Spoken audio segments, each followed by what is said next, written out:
Welcome back to the show. I hope you enjoyed that break as much as we always do. Oh, we always love those breaks. We always fight during the breaks, don't we? Yeah, we always throw hands, just go. Yeah. That's why he has a bloody nose.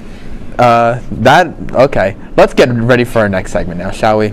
So, for this news segment, Austin goes out into Marano Campus Center asking a really important question. Now, unfortunately, I could not be there for this segment as I was sick, but we had a special guest help out. Who was that special guest? Well, let's find out. You were sick. Hello, sir. I just got a quick question.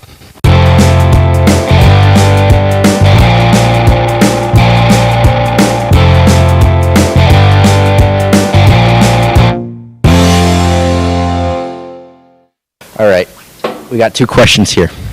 So, would you rather every time you cheat, you have to eat an entire pumpkin whole, or every time you lie, your pants just spontaneously combust on fire? What's your answer? I think the pants on fire, just because I think it's pretty funny. It is pretty funny. You have to eat an entire pumpkin whole, stem and all. It's just not good. I think I'll take the pumpkin. I'll eat the pumpkin. You'll eat the pumpkin? All right. Tally the pumpkin. Pumpkin eater. Pumpkin eater, give him the marker. There's your tally. I'd have to go with the pants one on that one. The pants? I don't really feel like eating pumpkin. Yeah. Pants? Pants? And for you? I gotta agree. Gotta agree with the pants. I agree with the pants. I've heard arguments for both. Just looking for some people. It's really empty out here because it's raining. We're having fun though, right, Joey? Absolutely. Yeah, we're having a great time. Yeah. You guys got a moment?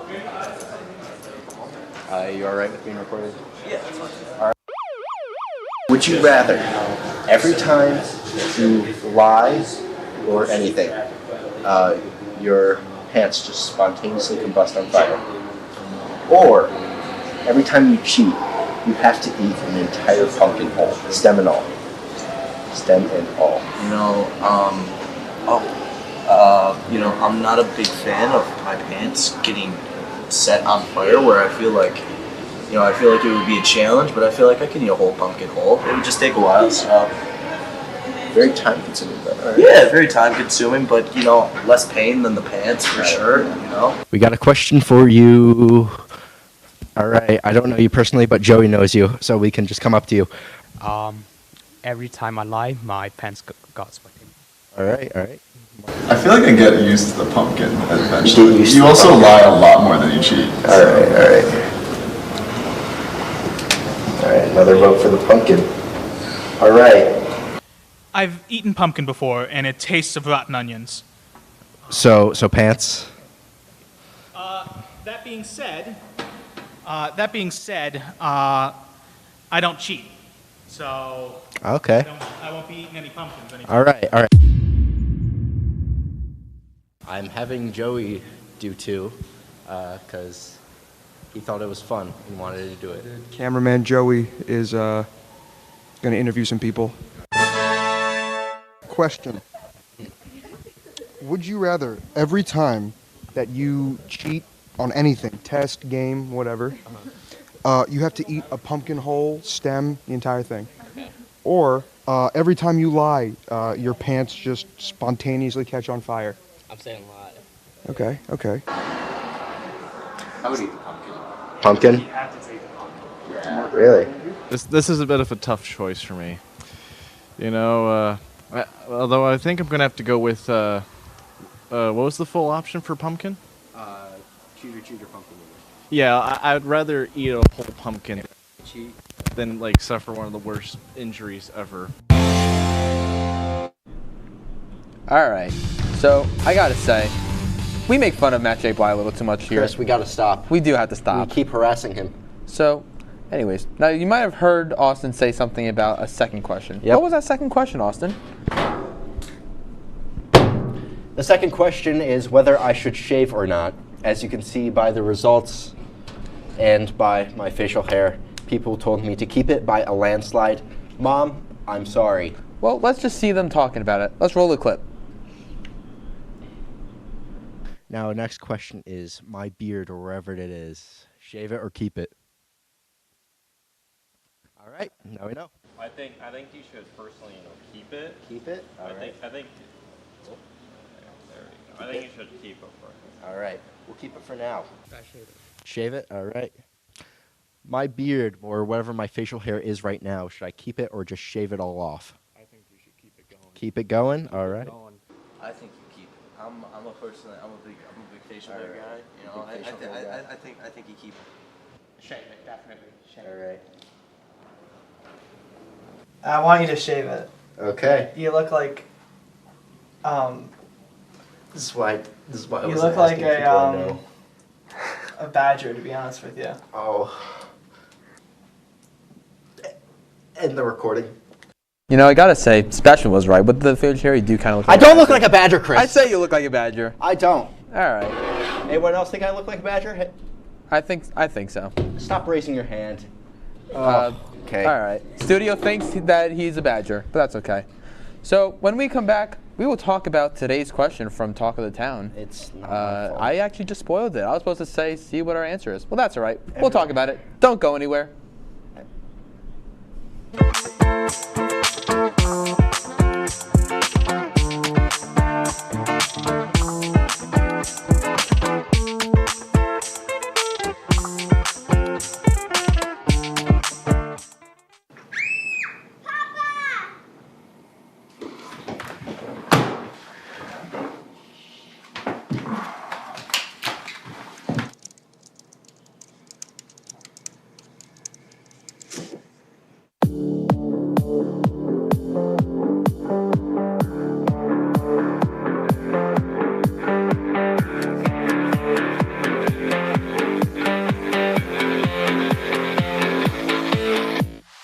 Say, President Stanley, whenever there's bad weather, who would you turn to? I'd turn to Storm Team 10. No, but you've got to say it like this. Storm Team 10. Say it with me. Storm Team 10. What's going on? Yeah, dude, we go on at like 11:30. It's like No. What do you mean no? It's 10:30. 10:30? Yeah, it's 10:30. What do you mean it's 10:30? Hey, don't touch that. That's my ladder. Hey, man. Whoa. You know this book was already discounted 10%? Wow. Wow. Get a close up of that one.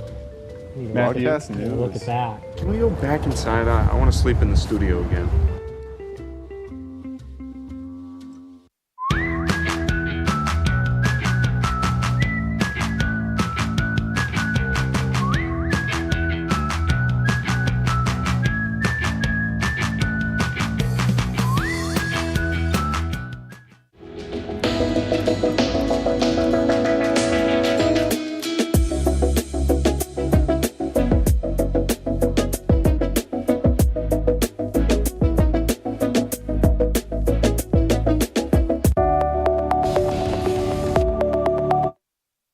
Enter our final block for the night.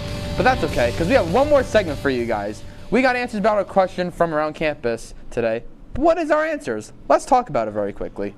All right, the answers are, and the results are by almost even, actually. Pumpkin. People would rather eat an entire pumpkin. And people think I should keep it. I don't agree. I don't understand. Here, let me get the marker for a second. I honestly say, because I never got a chance to, I'd say shave it. Yeah, because you know me personally. Everyone just wants to see me suffer. Anyway. Yeah. Well, let's ask the people in the studio. Come here. How about let's all come up. Let's see, what do we think about the votes? Cast your votes. We have Shave it 100%. Shave it 100%. Am I actually? Emily, Mike. Is it going to be shaved by next week? Who knows? Bye. Womp. Yeah, I think you got a good idea there. I definitely say shave it. Yeah. I want to see a baby all right, face. all right. They're the people on the radio are saying shave it. Yeah, we could add like a few more over here. Am I free? From the control. Everyone in control room says How many people are shave in the it. control room? Everyone. Shave it. Six shave it. All right, so that's 1, 2, 3, 4, 5, 6. It's not enough. Wait, wait. No, it is. It It's is enough. Awesome. We'll shave it next Mom, episode. you're gonna be proud. Woo! My beard's gonna be gone, and it will never return unless I get a punishment. We'll see. Maybe that'll be a future segment. Yep. All right. So, I mean, the question was really supposed to be the pumpkin or the. Yeah, the pumpkin. What do you guys think for the pumpkin? Personally, I would say the pumpkin. I don't know. Everyone. We got a few All pants right. in the studio. Pants. Anyway, Chris, that was our first episode. That was our first episode. We had a lot of fun. You know, I gotta say, I think it was a great time. Yeah, we had a great time. This was a great time. I will. Fun show. I can't wait to see how it'll go throughout the semester.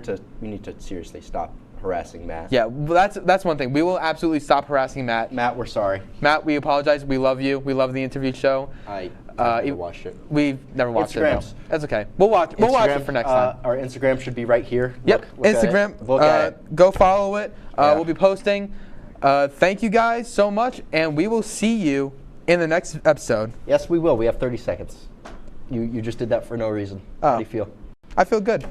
Good. Have a good night, people. We'll see you.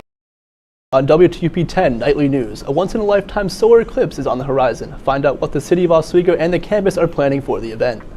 And an upcoming exciting concert at SUNY Oswego with a special meaning. Plus, tensions are high in the city of Oswego as the most recent property tax assessments has lasting impacts on renters and property owners. This is Oswego Now.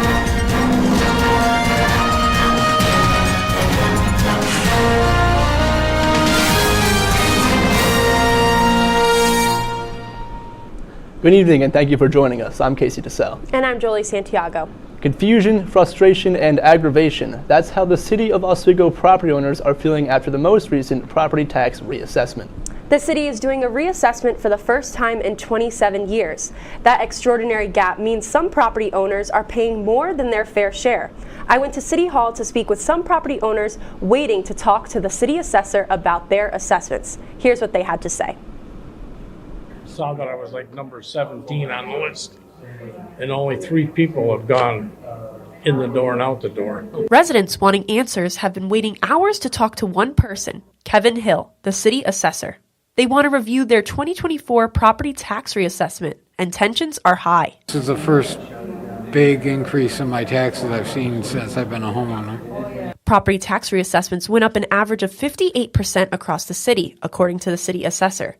In some cases, residents say theirs doubled and tripled. George Valentine has been an Oswego homeowner for 30 years and says the area is not reflective of the reassessment increase. Somebody who sees syringes arriving in your town park, city park, and you know that your house could not sell for the price that they're estimating it at. The city held a public forum on reevaluation on March 20th. The assessor says they are trying to tax property equitably because the last reassessment was in 1997. Some property owners see this as a positive. A landlord that complained to me, he's assessed for $2 million, now he's assessed for $4 million. I was like, congratulations, you double your net worth.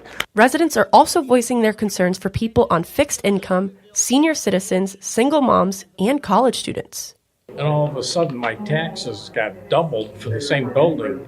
Guess who's going to pay them? The student renter.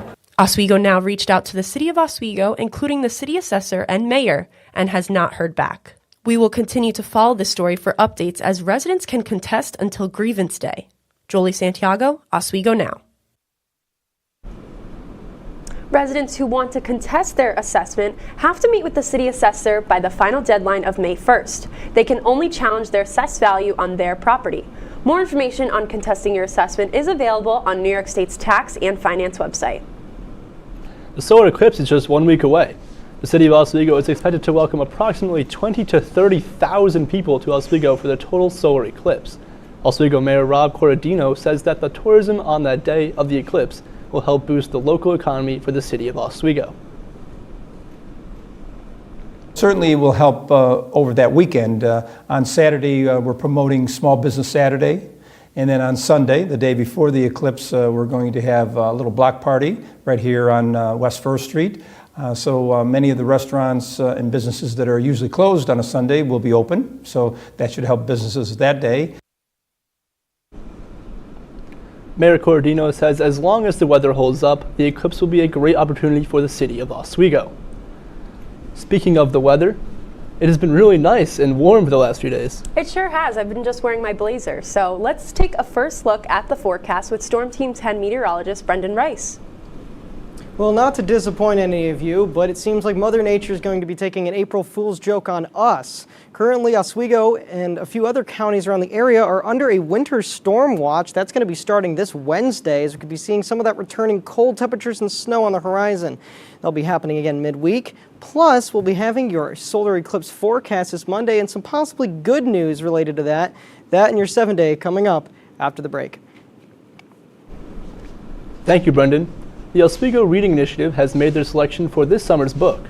Which Side Are You On by Ryan Lee Wong was announced as this year's book by Ramin Mohammadi, the Associate Provost and Convener of the committee. Mohammadi also said that Wong will visit campus on Wednesday, September 25th for a talk at 7 p.m. in the Murano Campus Center auditorium. SUNY Oswego is hosting collaborative concert between a professor and renowned electric violinist. Electric 6-string violinist Rudolf Hacken will perform a program to Professor Robert Ohler's original composition. They have been working together for 4 decades when they met at the University of Illinois, Champaign, Illinois. The concert will take place on Wednesday, April 17th in Sheldon Ballroom at 7 p.m. Tickets are free for SUNY Oswego students and $15 for the general public. They are available at tickets.oswego.edu or campus box office. Today marks 30 years since college student Heidi Allen was abducted and went missing. Allen has never been found. Our Logan Russo has more on this story. 30 years ago this Wednesday, a college student was abducted while working at a gas station here in Oswego County and has never been found. Heidi Allen was 18 when she went missing from a gas station in New Haven. She was working the store by herself when she disappeared around 7:30 in the morning, leaving all of her belongings behind. Although 2 brothers, Gary and Richard Thibodeau, were charged with her abduction, Gary jailed and Richard found not guilty. They had always maintained their innocence. Gary died in prison in 2022, while Richard died in January of this year. Still, the question remains, where is Heidi? If you have any information, contact the Oswego County Sheriff by email or by 888-349-3411. Back to you, Casey and Jolie. Still ahead tonight, find out who the Biden administration has green-lighted to the sales of fighter jets. Plus, a new acai bar is hoping to give Oswego residents a taste of summer. All that and more after the break. My blanket.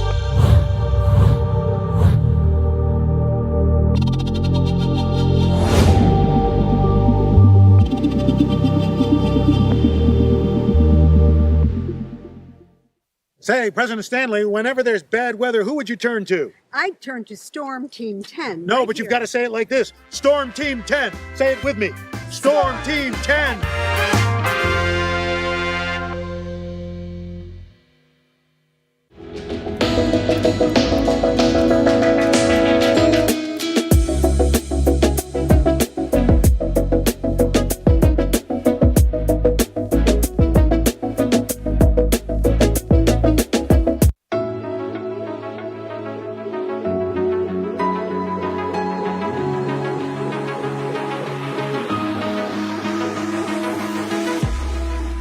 Roll it.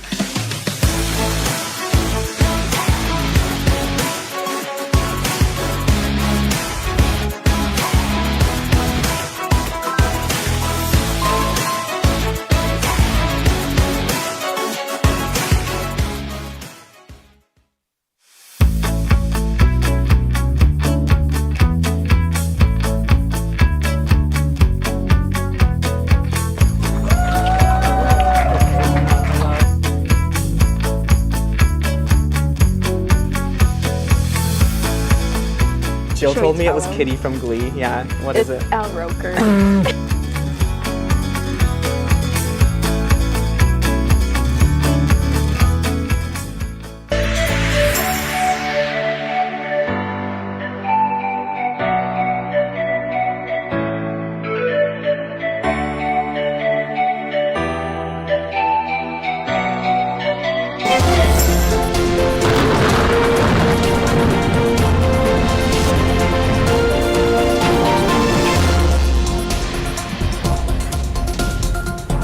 Welcome back to WTOP. I'm your Storm Team 10 meteorologist, Brendan Rice, for the evening.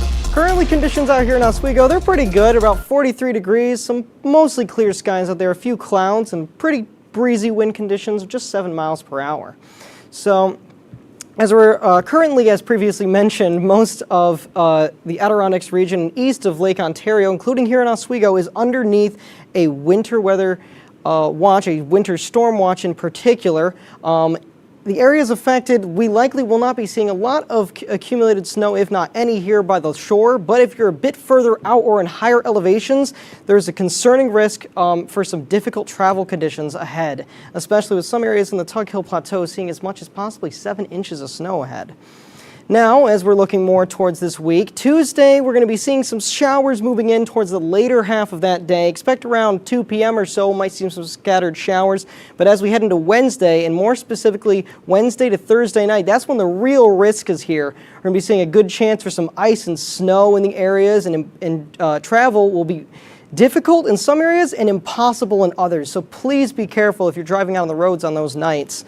Wind conditions will also remain pretty high in those areas, but for tonight, it's going to be still a little bit chilly, but calm.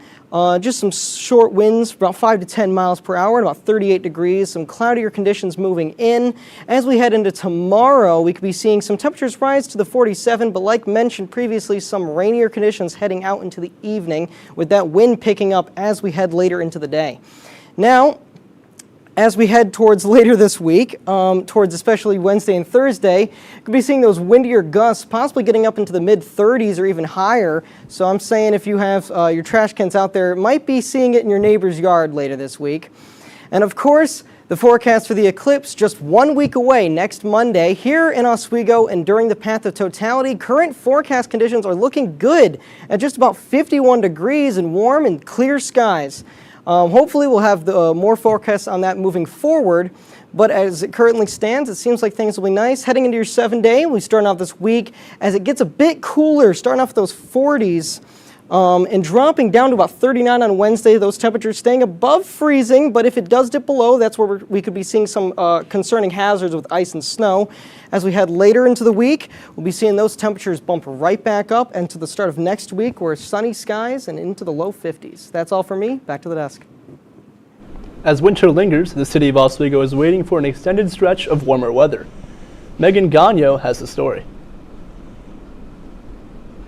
After a 2-year hiatus of preparing to open and a move from Boston back to Oswego, Crumb's creator Gregory France has been preparing to put his plan into action. I've been in the food industry for 2 decades now, and I've always wanted to open something, on a smaller scale. The idea was we're going to introduce acai to the city. We'll go out on a little bit of a limb.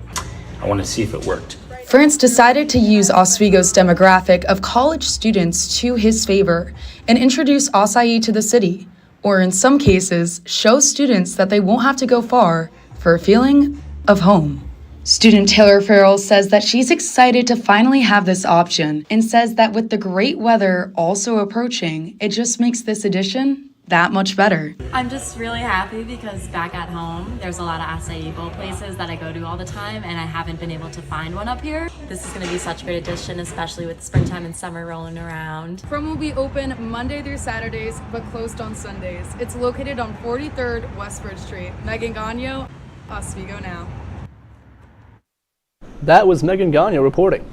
Wow, those acai bowls looked great. I cannot wait to try out Crumble. I've already tried out Waco Gringo, but I love the acai bowls being added to the city. Yeah, I've only had acai bowls a few times, but on the few that I've had, they've been really good. Yeah, do you like any toppings like Nutella? Nutella's probably my favorite. Yep. Yeah, How about adding you? all those fruit, Nutella's the best though. Now on to national news. The Biden administration is close to approving the sale of dozens of American-made F-15 jets to Israel. It's an $18 billion deal that would be the largest military sale to Israel since the country went to war with Hamas last October. Some members of Congress are demanding the U.S. restrict military aid to Israel until it allows it more humanitarian aid into Gaza and does more to protect civilians living there. The Gaza Health Ministry says the war already has killed more than 32,000 Palestinians since October. The White House press secretary announced today that President Joe Biden will travel to Baltimore on Friday following the Francis Scott Key Bridge disaster to meet with local officials and visit the collapsed structure. This comes as crews in Baltimore are working to open a temporary alternate channel around the wreckage of the Key Bridge. Cole Higgins reports. Demolition crews back at the site of the collapsed Francis Scott Key Bridge Monday, removing debris as part of the complicated and extensive cleanup process that could help open up a temporary channel. This will be for vessels that don't draw as much water, so about 11 feet, as work goes on at the same time to clear the main channel. That's 50 feet, and that's the channel we have to clear to get more container ships back into the port of Baltimore. The Port of Baltimore, one of the busiest in the U.S., opening an alternate channel that will allow commercially essential vessels to reach the port, a major step forward in recovery for the community. It is a critical economic hub. We've got to get this up and running. Larry DeSantis believes he was one of the last people to drive over the bridge before a massive container ship ran into it. Heading to work that morning, crossing the bridge likely just seconds before it came down. It took a while for it to really sink in, because it's the initial shock of it, but then more and more people are calling me to see if I'm alive, because they knew I traveled that time of the morning over the bridge. DeSantis emotional when thinking of the 6 construction workers killed in the incident. I feel sorry for those workers, I really do. I mean, they're doing their job, they lost their lives. So it's hard to, I rode right by them, I saw all of them. Just a minute before they probably died. I'm Cole Higgins reporting.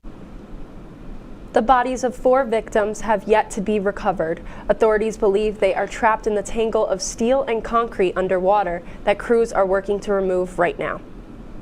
Moving on to the Vatican, Pope Francis called for peace throughout the world in his traditional Easter message. During his speech, the Pope called for the release of Israeli hostages. He also addressed Russia's war in Ukraine, calling for a full exchange of prisoners between both countries. Pope Francis presided over Easter celebrations at the Vatican Sunday morning, which included leading Easter Mass outside of St. Peter's Basilica. The 87-year-old pontiff has canceled many engagements over the past year due to health issues. When WTOP-10 Nightly News returns, Florida is set to put new legislation into place regarding abortions, what that entails next. And if you participate in April Fool's Fun today, you might have helped your health out too. How so? After the break.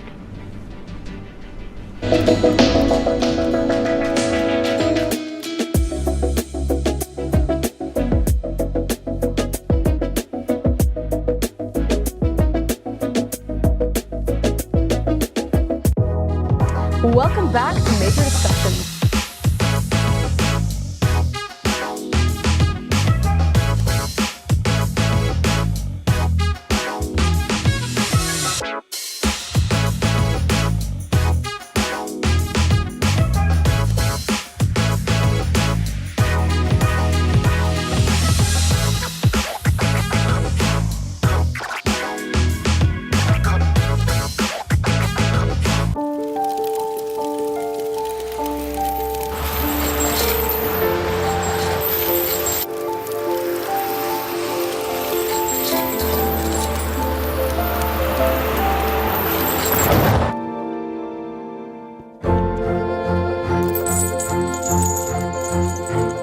Did you know dragging chains can spark a wildfire?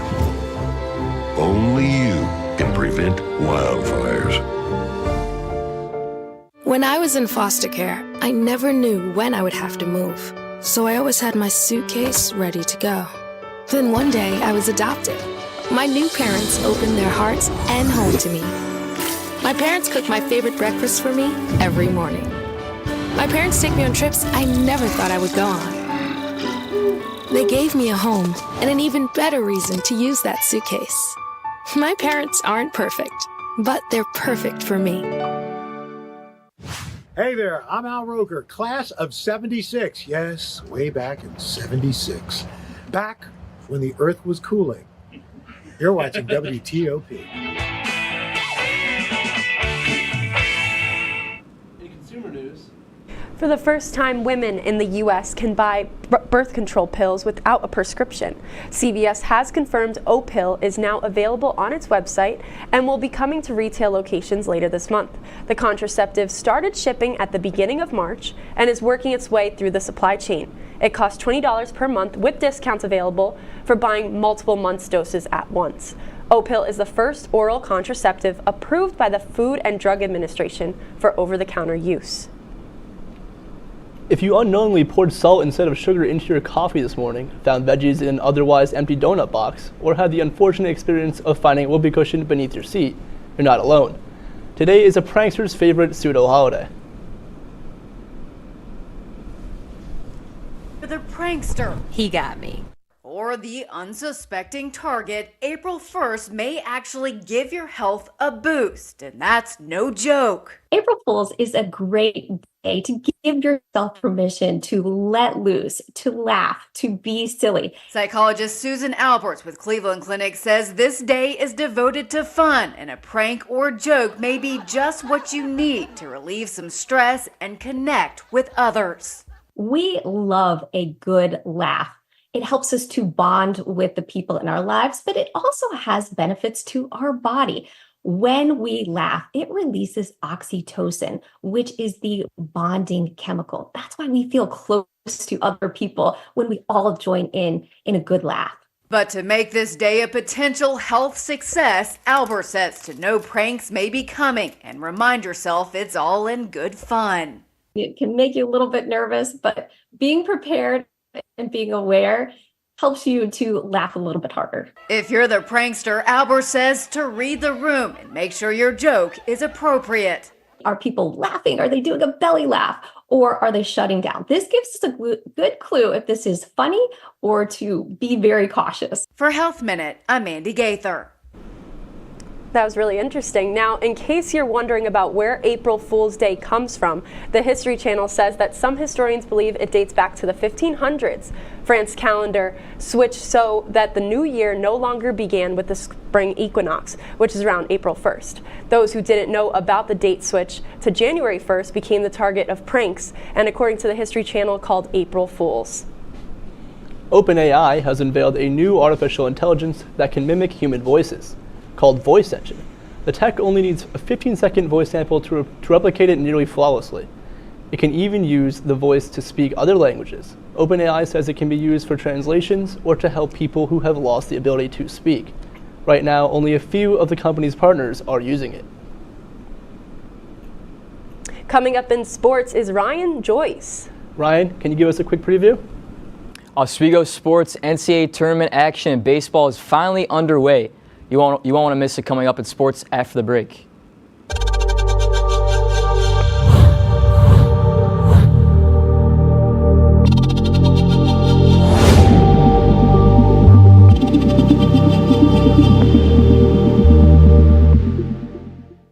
Say, President Stanley, whenever there's bad weather, who would you turn to? I'd turn to Storm Team 10. No, but you've got to say it like this. Storm Team 10. Say it with me.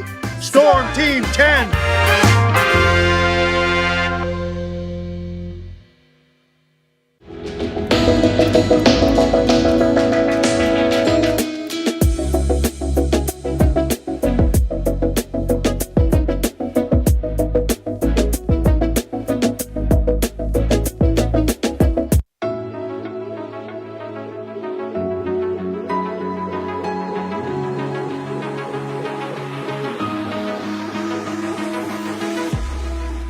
Roll it.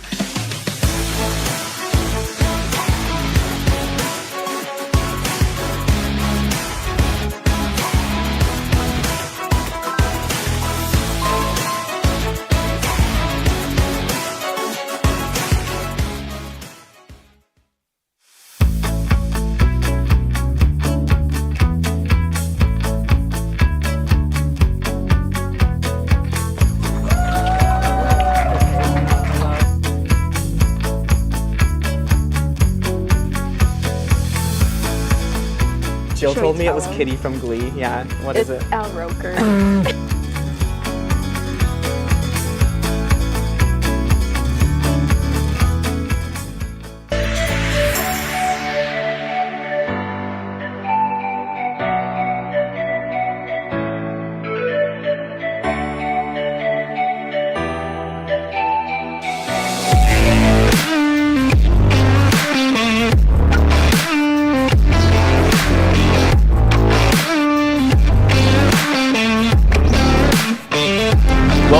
back, everyone, to WTOP-10 News. I'm Ryan Joyce with your Monday Night Sports Report. The Oswego men's lacrosse team keeps rolling after a 5-4 OT victory versus SUNY Potsdam on Saturday. Oswego played a great defensive game going into the fourth quarter with a 4-2 lead. But 2 goals from Peyton and Owen Walsh from Potsdam brought the game to a 4-4 tie at the end of regulation. Goalie Seamus Hand made some big-time plays after Potsdam won the OT faceoff, and Hayden Coney took advantage as he snuck one past the goalie with a sidearm shot. The Lakers are now atop the SUNYAC after winning 5 in a row and 5 victories for them overall. The Oswego softball team made their first appearance at home this past Saturday with a split doubleheader versus St. Lawrence. Oswego took care of business in Game 1 with a 7-0 victory as graduate student Fiona Higgins threw a complete game shutout with 9 strikeouts and 2 hits. She also helped her own cause with 4 hits and an RBI in Game 1 as well. But Game 2 went into the Saints' favor with a 9-4 victory. St. Lawrence had 15 hits and only had 2 strikeouts as a team in Game 2 as they split the 2-game series. The Lakers moved to 4-8 on the season. Switching it over to some women's NCAA bracket action where Monday night has 2 blockbuster games with some of the game's biggest stars tonight. Angel Reese and the LSU Tigers will face off against Caitlin Clark's Iowa in a national championship rematch of last season, where LSU won 102-85 in their championship win. And in Game 2 of the night, Paige Beckers of UConn faces off against number 1 seed USC, led by freshman star Juju Watkins. And quick update, Iowa won that game. They were headed to the Final Four after a big win over LSU. Well, we started with 68, but now we have 4. The Final Four is set for the men's NCAA tournament in Phoenix as UConn faces off versus Alabama, and Purdue will face off against North Carolina State. North Carolina State is doing their best Cinderella run with 9 in a row, but will have to face off against 7'4" Zach Edey, big guy there for Purdue, while Alabama's in their first Final Four in program history after reigning champions UConn trying to win back-to-back championships. But now we're moving to Houston. Jose Trevino and the New York Yankees. As we start off here, quick blooper, almost a basket catch there from John Singleton. Giancarlo Stanton scores 1-0. The Yankees get a quick start in the second inning. Moving over, Clark Schmidt, his first start of the year, throws a breaking ball, high sky fly ball, almost hitting all the wires there in Houston. Gets a home run, his first home run of the year, tie game as Houston ties it up, Jose Altuve. John Birdie now for the New York Yankees. His first game as a Yankee, Volpe out in this one, bloop single to right field. Anthony Rizzo, 34 years old, keeps zooming there, big fella. Gets a score there. And like I said, John Birdie came from the Marlins, gets a chance to start today because of injuries. But right down the middle is Yonder Diaz for the Houston Astros. Sneak ones through Oswaldo Cabrera and Gleyber Torres. Ties this game up as close game here for Houston and New York. But 3-2, 2 outs in the 9th inning. Juan Soto, opposite field single. Running around is a score for the Yankees. 5.29 average, big acquisition here for the Yankees. 4 RBIs in this first season so far. With Kyle Tucker, a chance to save the game. Sliding catch there for Alex Verdugo, another new Yankee for the Red Sox. Yankees 4-0 for the first time since 2003. Astros have lost 9 straight home games since last year's playoffs. Yankees off to a hot start here, and we'll hope to keep going. Ryan, thank you. Stick around to find out what the national day is tomorrow.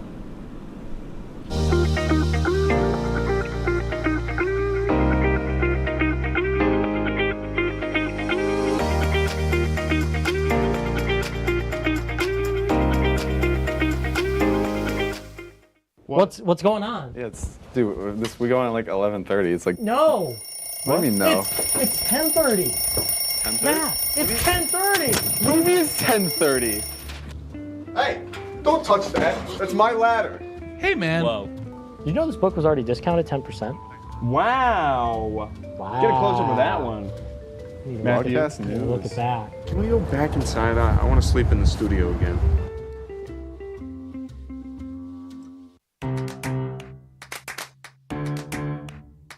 We'll deep dive into our feelings in our Real Talk segment. Stay tuned because it's about to get real.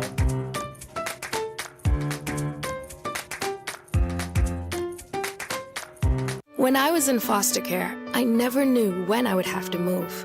So I always had my suitcase ready to go. Then one day I was adopted. My new parents opened their hearts and home to me. My parents cook my favorite breakfast for me every morning. My parents take me on trips I never thought I would go on. They gave me a home and an even better reason to use that suitcase. My parents aren't perfect, but they're perfect for me. Welcome back to Major Discussion.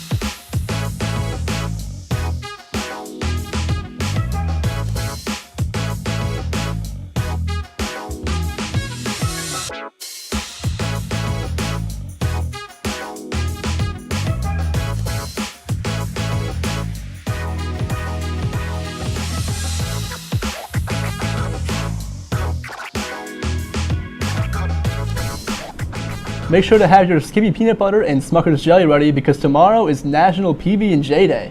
That's right. Did you know the first known recipe for a PB&J sandwich was in Boston Cooking Magazine back in 1901? As crazy as it sounds, that predates sliced bread. Do you guys prefer creamy or crunchy peanut butter? I prefer creamy, personally.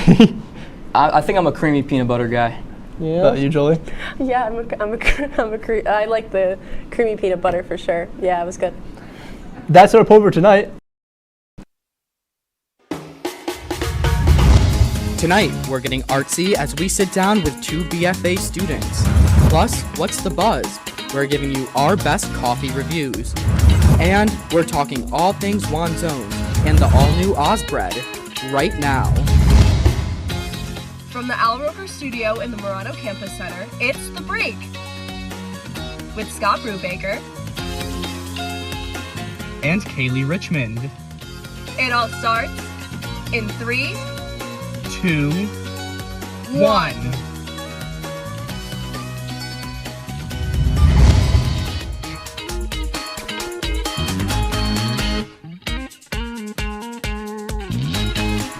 As always, I'm Scott Brubaker with my amazing co-host, Kaley Richmond. Kaley, how are you today? Scott, I am well. I am happy today. It was such a bright and sunny day, so it made me happy, and I'm so happy that we also kind of color coordinated a little bit. At least 2 of us here color coordinated. I know, but we'll see. So we did finally get to decorate for spring. I know last week did. we wanted, or 2 weeks ago we wanted to. It was kind of gross out, but you know, it's it's not St. Patty's Day. What is it? It's Easter. It's Easter. April Fool's Day. We have a bunch of holidays that we're celebrating today. So how are you feeling about April Fool's Day? April Fool's Day, you know, I mean, it wasn't really a holiday that I grew up celebrating. Like, growing up, I always hated, like, joking around. Like, I was a very, like, serious person. But now, like, you know, I love a good joke every now and again. But you know what? I think I'll celebrate by ending our show early today because I think we both need a night off. How about you? Okay, let's go. Bye. April Fools! Oh, I'm actually walking away. Scott didn't actually take that as a joke. No. Okay. Okay. Wow, all Okay. that hard Wow. work just down the drain. Down the drain. Down the drain. I know, we work hard. We have fun. Well, if you've been following our Instagram page, you may have seen the Break's Best Episode Bracket. Yes, that's right. And we have 1 round left. And as promised, we're going to review it live on air in 3, 2, 1. It is between... Sorry, okay. Go ahead. It's between Season 1, Episode 3, the Halloween episode, and Season 1, Episode 4, the Glepisode. Scott, what are your thoughts seeing this? I'm excited. So we're going to show our brackets in just a minute. And if I'm being honest, these are the final 2 that I put on my bracket. Yeah. No, wait, no, they're not. I lied. There was one of them's on the final one of my bracket. You'll see in a minute. Yes. Because, of course, as you know, I'm a big Glee fan. So... should we take a look at our brackets? Yeah, let's take a look at our brackets. So Bradley, come over here because we're going to show your bracket too. Bradley. Let's take a look at mine first. What do we have? Welcome, Jacob Bradley. Welcome, Jacob Bradley. Thanks for joining us early in the show. My pleasure. What do we have for mine? Ooh, okay. So you can kind of see, I'm just really going to like talk about my top 2. My top 2 on the left, we have Season 4, Episode 2, which was the siblings episode. I thought that one was so much fun. Of course. Then on the right is Season 1, Episode 4, which is the Glepisode, and I have the Glepisode going all the way. So guys, come on. Don't do me wrong here. All right, all right. Who's next, Kaley? Yeah, I think it's me. I pretty much had a similar final 2 to you. You know, I really liked the Glepisode, as I was telling you before. That's what really made me want to watch The Break. You know, I know you were passionate about Glee, so I was like, okay, the Glepisode. And then Season 4, Episode 2, we worked really hard on that one, so I had that going all the way. Bradley, what about you? So I've actually watched like every single one of these. He's a fan. I've been here for every single one. I'm a day oneer. So I was a big fan of Season 2, so I had 3 and 4. Going all the way. I love the mukbang episode. I think it got a little nostalgia to me. So he came on without a beard. Yeah, I was and clean everything, shaven. too, It was so rare. Yeah, that's it was weird. It was out of a dimension of somewhere else. And yeah, so I have that winning going all the way. You were on a hot streak there, Scott. Thank you. Yeah, Appreciate absolutely. it. Well, thank you, Bradley, for joining us. We're going to kick you out. We'll see you in a minute. We'll kick you out for a minute. So when we're not working on The Break, Get Scott outta and I here. have had another project brewing. Scott? Yeah, that's right. So instead of hyping it up, let's just take a look. And stick to sports fashion, roll it. We're introducing the Oz bread. When it's cheesy bread with macaroni, chicken, bacon, whatever you want in the cow, the only thing about it, you get cheesy bread. Who wants some Oz bread?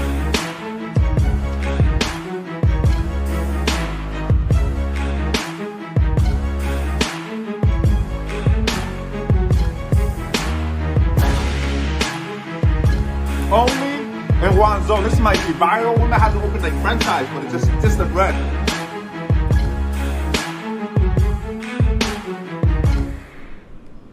Yeah, so that was awesome. So That was we've got to awesome. try some Oz bread a couple times. What do you think? You like yeah, it? I love the Oz bread. I'm so glad that it's an addition to the One Zone's menu. I personally love the mac and cheese one. I love the mac and cheese one. You know, That's some my mac favorite. and cheese, some garlic. You know, it's kind of like a garlic pizza, but have some pasta on top.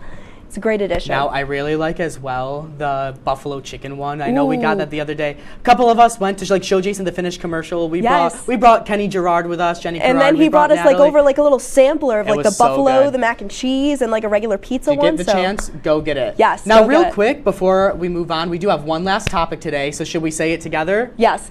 Happy birthday, Madeline! She is not with us today because she is celebrating, but we wanted to wish our assistant producer, Madeline Cummings, a very happy 20th birthday. We want to wish you all the best your year ahead. And look, we even have a picture right here if we want to show it real quick. There's Madeline and Fiona. Fiona's so also cute. off celebrating too, so shout out Jolie for Yes, filling in thank you, tonight Jolie as well. Santiago, for filling in. All right, so let's move on to our favorite segment now, right?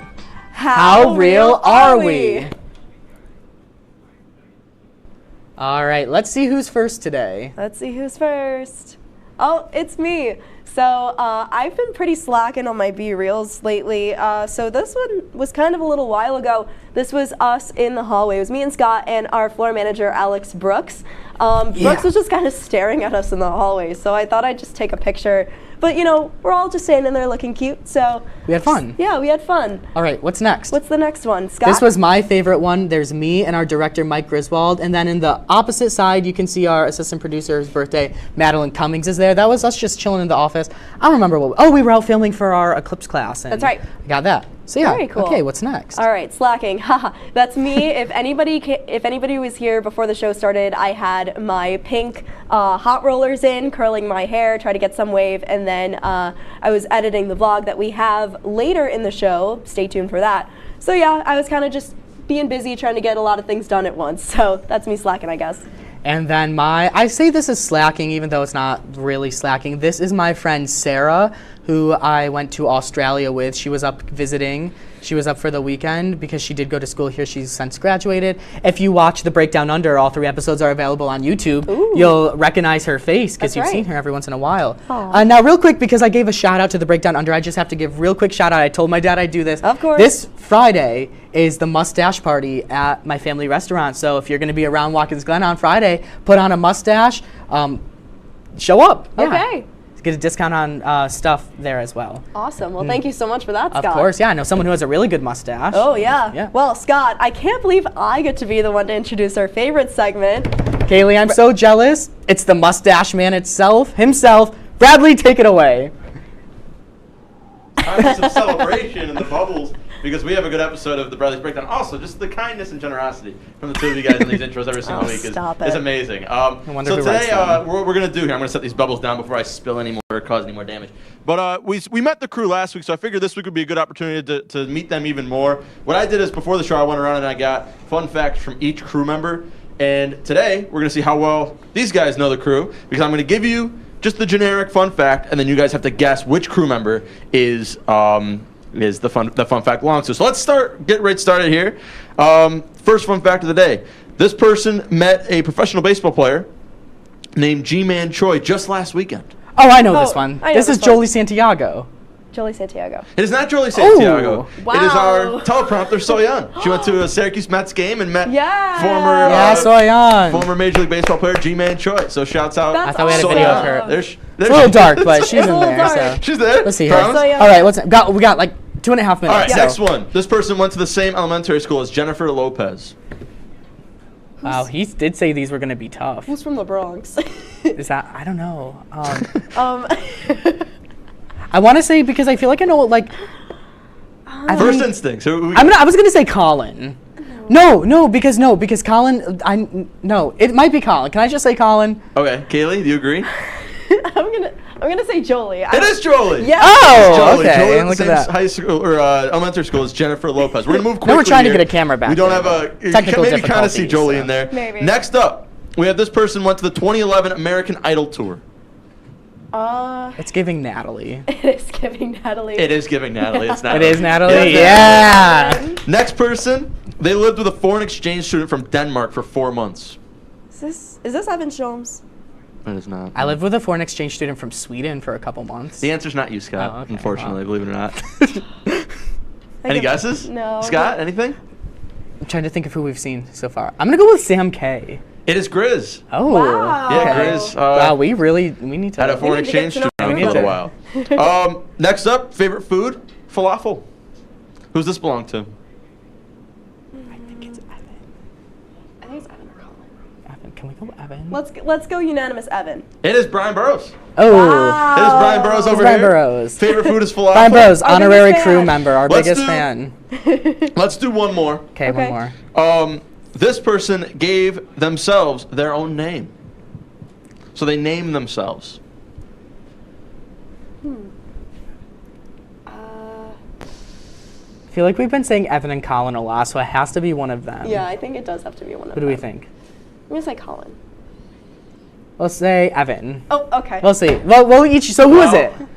It's actually a little bit of a April Fool's joke because the It's answer, no one. Scott, is sat right next to you. It's Kaylee Richmond, our very own. Wait, what? You don't even know your own co-host, Scott. Ooh, but she's named after an Irish jig. She Yeah. must have We known talked that when about she named this. herself Yeah, back in the I day. named myself as a baby. There's gotta be a What can I story say? attached to There this, is no? a story attached to this. I don't know if we have enough Got like time 20 to tell it. seconds, so real 20 quick. seconds. The Well, brief basically, version. my mom kept saying names to me as a baby, and I stopped crying after she said Kaley.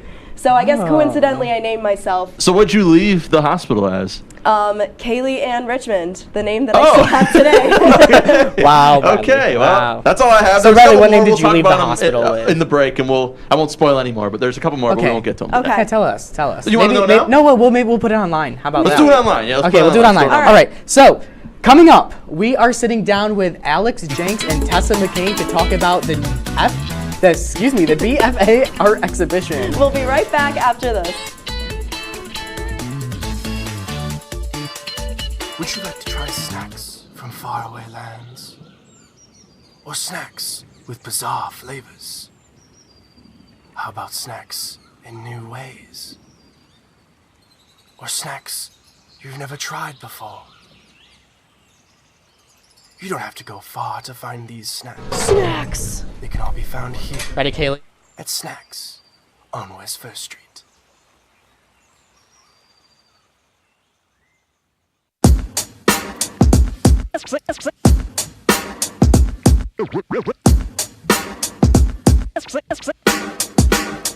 Yeah, we're walking around campus, and what do we see? All these clubs are looking. They looking for me. There's hockey, There's improv, so much to see.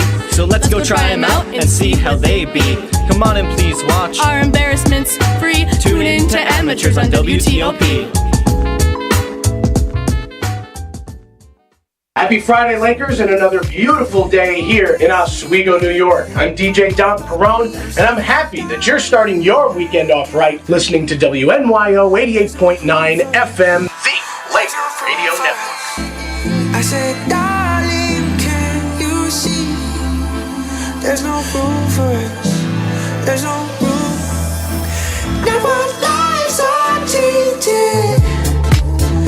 Promises keep slipping. And I always knew it wasn't you. It wasn't you. Now our lives are tainted. Promises keep slipping. And I always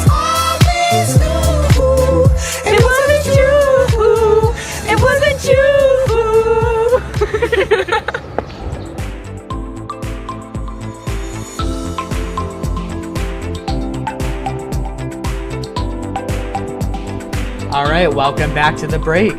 The Tyler Hall Art Gallery always has interesting showcases and exhibitions, but this exhibition in particular is showing the hard work of SUNY Oswego art students. That's right. Starting April 9th, Bachelor of Fine Arts students are displaying their work in the Spring BFA exhibition as a way to show their journeys from student to professional. Here to tell us more are BFA students Alex Jenks and Tessa McCain. Welcome, guys. Thank you for coming. Thank you for having us. All right. Well, could you give us an overview of what this exhibition is? So this is generally just a show of every one of the senior BFA students' most proud works and stuff that we've worked the hardest on. Some students even put things up for sale in this as well. So awesome. Tessa, anything to add? Yeah, I think it's a really cool opportunity for all the students to kind of having a closing chapter to their career as an art student at SUNY Oswego. So it's going to be really cool to see everything. Sure. So as somebody going to the event, what can we expect? What's the selling point of this for people? So you're going to see a large array of different artworks. It's not separated between studio arts and digital arts. It's actually cool. I'm a studio art major and you do digital work. Yeah. So it's really cool that we kind of all get to work together and collaborate and show our stuff. So I think that's a selling point. Also, like what Alex said, students will be selling their works too. So you can get a little piece to bring home. That's cool. Alex, anything to add for you? no, that pretty much sums it up. Awesome. Well, looking back on the start of your college career up until now, what can you say is the most valuable lesson that you've learned here at SUNY Oswego? Tessa, we'll start with you. Yeah, I think it's kind of advice, but I would not be afraid to talk to the faculty. A lot of the faculty members really want to help and support the students, and they can always share their advice and their lessons that they learned. So the faculty are a big help, and don't be afraid to try new mediums and art forms. Alex? I would say never be afraid to take a step back from what you're working on and try and reapproach it if it's stressing you out or if you're getting overwhelmed. A lot of people try and dive into something and they get way too caught up. I feel like that kind of relates to this in a way too, we're doing Absolutely. the video editing and stuff, and sometimes you could just get so overwhelmed. Mm-hmm. So it's just awesome what you guys do. So we did have Alex and Tessa send us some of their work. So Tessa, we're gonna start with you. So tell us about what you've been doing, and we should have it up here for you. Yeah, so this is actually a sneak peek. I haven't shown anyone what I've been creating. Oh, okay, exclusive. These two pieces, I think they're going to be the portraits. They're part of the portraiture area in my artwork. So this is going to be one. They're all different ways that you can make a portrait. So this is going to be a more abstract way with different colors and saturations. So, and then this is going to be more on the realistic side of it. So I really just like to portray these. So there's going to be more than these two, but this is just going to be a little sneak peek to that section of the artwork that I'm portraying. Very cool. Yeah, so yeah. So who do we have next? I think Alex, yeah, right? Alex, Let's talk a little bit about what you've been doing. I work mainly in, I'm an interactive student, so this one up here is a piece that I made in 3D. The whole point was to try and challenge myself to make a scene as realistic as possible, and learning all of that. It was, go Bills. Go Bills. That was really cool. Very difficult. It took me a long time. Yeah, there's the next one I made is called Flop Block. It's just a simple video game that I made in a program called Processing. This was my first time ever touching code, so it was challenging, but it was a lot of fun to learn it and create this, and I'm diving into making new games this semester as well. So that's really cool. I got to see Tessa's before because I was putting it into our intro video. I didn't get to see yours yet. I did get to see yours, and it reminded me of that blocks game on cool math games. Yep, that's what it's based on. Yeah, no, I was just I was obsessed with that game growing up. So I saw this, I was like, oh, I forgot what it was called, but I just immediately It's knew. called Blocks. Blocks, yeah, something like that. All right, Tessa, do we have any other of yours to show? I think as well. We might have two more. I could be wrong. I don't know. If not, you'll see it. Let's take a look. Yeah. That's my little drum roll.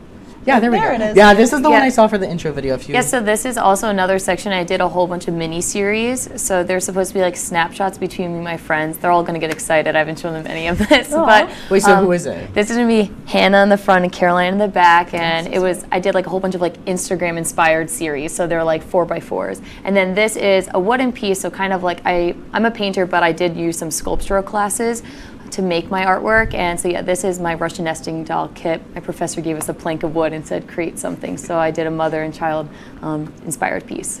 Right now. Yeah, very nice. Real quick, because we have literally 10 seconds left. Last two words that you want to give to anyone. come see the show. You have to come It's see a lot it. of fun. It's really exciting. Yeah. Awesome. Well, thank you, Alex and Tessa, for joining us today. If you like what you saw today from the talented Alex and Tessa, you can check out the first BFA exhibition that starts next Tuesday on April 9th and will continue until April 21st. And if you missed the first round of the exhibition, you can always view the second exhibition that starts on April 30th and will continue until May 10th. But when we come back, did you ever wonder how much we love coffee? Well, we're giving you our reviews on What's the Buzz? Don't go anywhere. You're watching The Break on WTOP-10.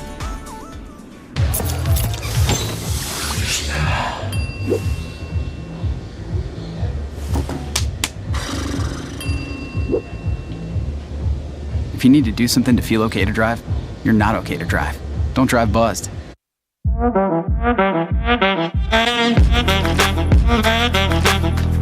Shine on that boy. Look at the bling. Look at do we got a diamond tester on? Yeah, that's getting bad. Yep. 10 out of 10 recommend on Yelp.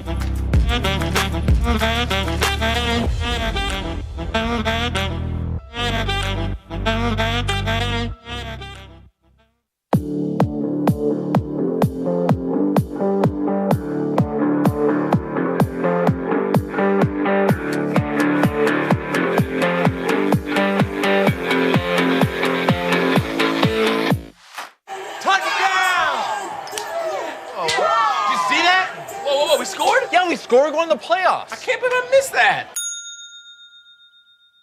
Every time I'm buzzed, I spend too much time on my phone. What? I should take your phone away. No. I'll call for a ride. Hey, why does my face look like that? I'm playing with these new face filters. Okay, you know what? Yep, that's mine. I'm gonna need that back. No. Kevin.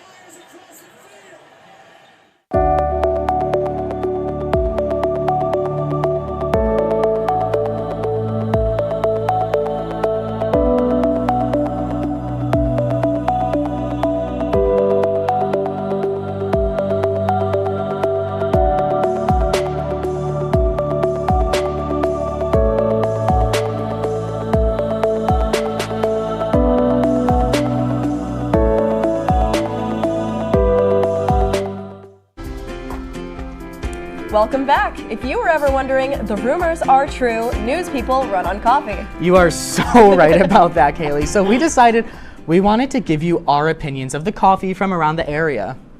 Welcome to What's the Buzz? Do you like the graphic? I do, yes. Okay, so we are at the Rich and Poor Cafe in Rich Hall. And Kaylee, what are you drinking today? I am drinking, what is it, the Oz Cookie Crumble. I think they just released this recently, so Scott and I are trying it today, and it's really good, I have to say. Don't you think, Scott? I think so too. Cheers. It's like sweet, yeah, but it's not too sweet, exactly, which I like. Like it's perfect. So it's perfect. Try it out, it's really good. Try it out, Rich and Poor Cafe. That was like a really odd picture of me, but yeah. We'll keep you updated. Kaylee Richmond is in Syracuse today, but for today's coffee test, we brought backup. We have our AP Madeline, some random guy we found on the street, Seth, our graphics, Sam K, and of course, Jacob Bradley. What's everyone getting? Nothing. Venti iced chai latte. Probably gonna go with that too. Probably an iced latte. Yeah. Kevin. We have a special guest with us today, too. He is great. It's protein powder. Former director of The Break, Thomas Caffarella. It's very good. It's like baby. So, drink review. 10 out of 10. I did grab someone else's drink at first. This one's so much better. I love it. Drink review. Good. Wow. Baby food review. Absolutely gas. Love this thing. Oh, there we go. My drink review is it's delicious. Having fun? Yeah, I had some of TCAP's baby food. I'd also give it a 10 out of 10. This is like 3-day-old water. I did not accept this. Felt. Hello everyone, I just came out of Recess Coffee. It is a coffee cafe spot in Tipperary Hill in Syracuse, which is about 5 minutes away from where I live. I kind of cheating. This is Earl Grey tea. I'm a bit under the weather, if you could tell by my voice. It's a really cute place. I can show you the inside as well. I got a video of that. But yeah, it's a great place to go if you're in Syracuse. You should check it out.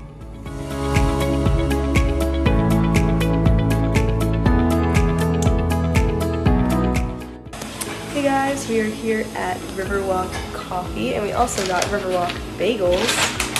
Scott, what'd you get? My bagel got jalapeno cheddar with cream cheese. And I got a Saggio cheese bagel with regular cream cheese, but we are at Riverwalk Coffee. Love the sign behind us. I ordered tea with honey. Scott, what did you order? Surprise, surprise, iced latte with vanilla flavoring. That is such a surprise, Scott. But anyway, we're just waiting for our coffee and tea to be ready, but stay tuned. We will keep you updated after this. Update.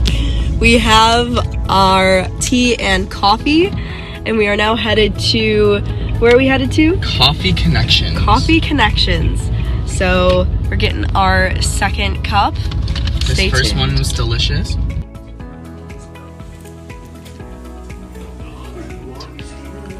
We just left the Coffee Connection. We are on our way back to the village, and we are now card holders of the Coffee Connection. They have a great thing where if you buy coffee there, they kind of give you a little hole punch, and then if you finish, if you get to here, you get a free, what is it? You get like, I think you get like a free medium coffee. Something like that. No, I think it's a large. Oh yeah, free large coffee. Thank you. Free large coffee and $1 off of a specialty drink or something. Yeah. But it's a good thing. If you love coffee, it's a great place to go. So we are on our way back home. Time for class. Time for class. But we'll see you in the studio in 3, 2, 1. Well, we had a fun time enjoying all the different types of coffee. Now, Scott, what was your favorite? All right, so I did like kind of two different favorites. My favorite taste-wise was, I can't think of it now. Riverwalk. Favorite taste-wise, favorite vibes-wise, I would say was the Coffee Connection. They were super nice there, and I really want to go back. Okay. What about you? I might have to say the same thing with like the Coffee Connection. I really love the vibe, and I also love the PB&J specialty latte I got That there. was interesting. Okay, so we talked about this a lot today too. I don't like to go out of my comfort zone when it comes to coffee. I'm always getting that iced vanilla latte, of course. Yeah, I usually do the same too. So I kind any of went suggestions out of my comfort for me?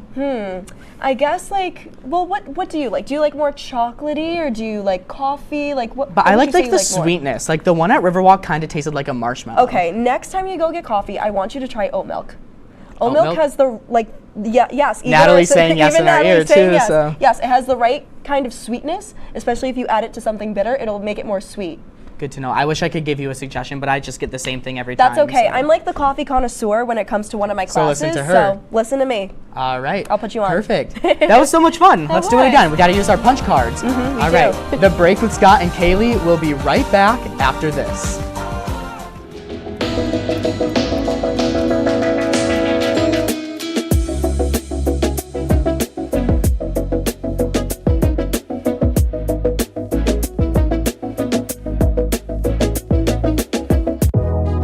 Welcome back to Major Discussions.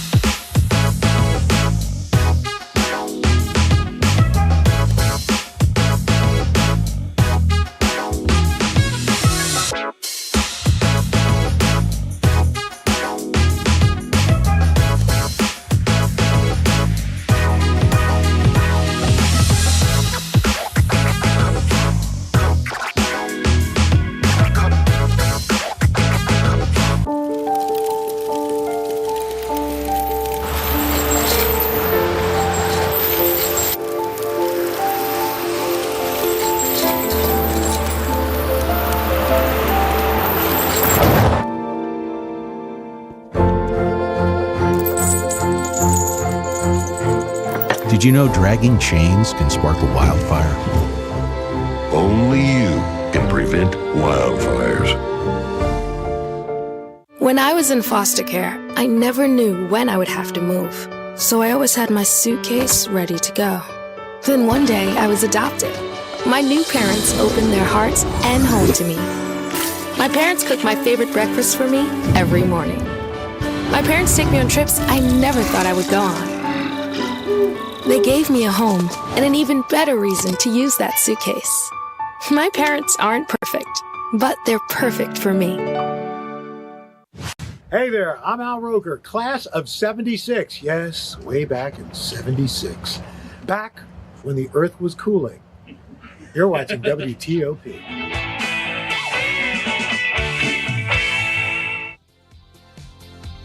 Bubbles, welcome back. Welcome back to the break. So we do not have the break next week.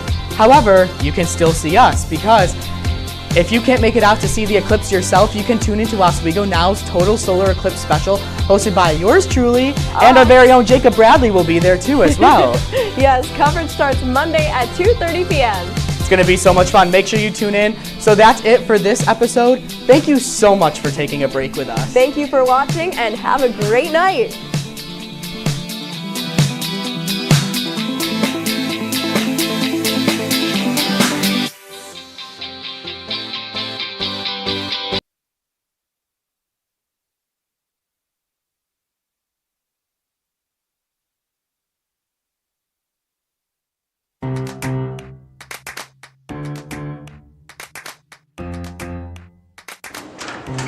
Hey, how are you? You want to chat? Well, you're in luck. The Mick and Nick show is about to start. Oh, Nick! The Mick and Nick show is starting. Oh, wait, let's go then. Let's go.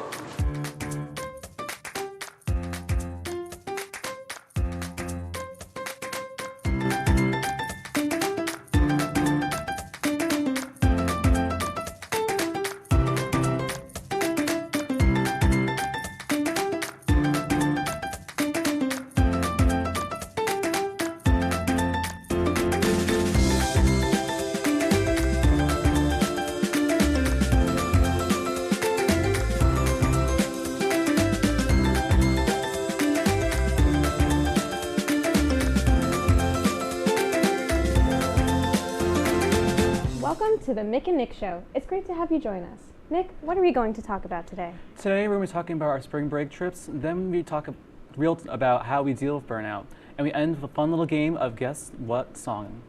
Last week, I took a trip across the Atlantic Ocean to Italy. Let's take a look. It's your girl, Michelle.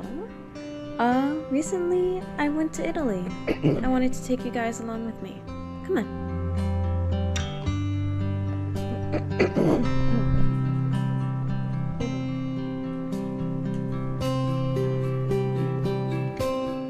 My first thought when landing in Rome was that it was much warmer than Oswego. After a short exploration of the hotel, I found a wonderful rooftop lounge and had a minute to bask in the sunlight. We then went to St. Peter's Basilica, where I got to revel in one of my favorite sculptures, La Pieta.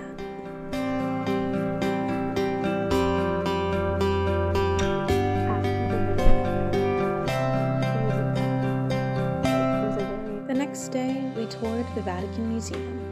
My admiration for the artists who contributed to the art here can never be said enough. I'm glad I was able to be in the presence of the creation of Adam and the School of Athens. That night, we went to our first concert, and I'm not gonna lie, I cried when I heard the orchestra play. It has been a dream of mine to listen to an orchestra dressed up in fancy clothes at a fancy venue. This was when I realized that, wow, I'm actually in Italy. The next day, we went to the Roman Forum and the Pantheon. And let me just say, it felt like I was thrown back in time. I could see the Romans walking around, blissfully unaware that they were making history.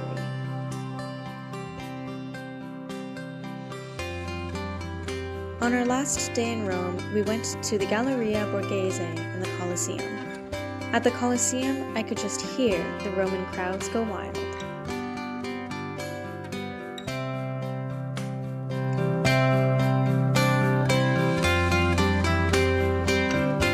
Our next stop was Florence. We took the train and got to see the countryside of Italy. When we arrived at our hotel, all of us were in awe at how beautiful it was.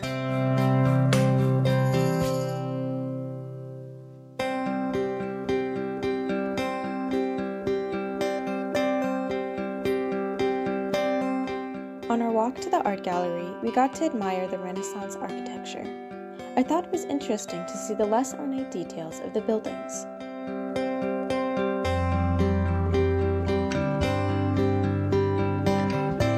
The art gallery we went to in Florence is called the Uffizi.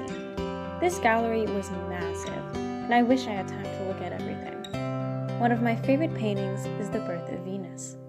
I hope one day I can go back to each of these galleries and spend an entire day there learning about the art.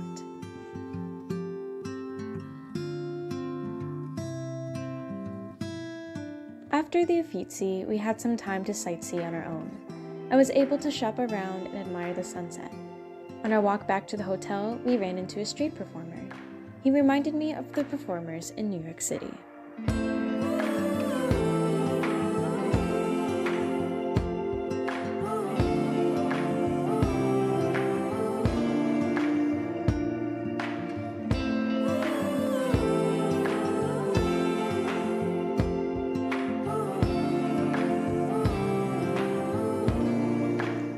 We ended our night with a concert showcasing Beethoven, Mendelssohn, and Brahms. The pianist was amazing, with his fast fingers and technique. I thought the conductor was also amazing, and that her movements reflected the sound of the piece. Before going to bed, I was able to have a quiet moment on the balcony.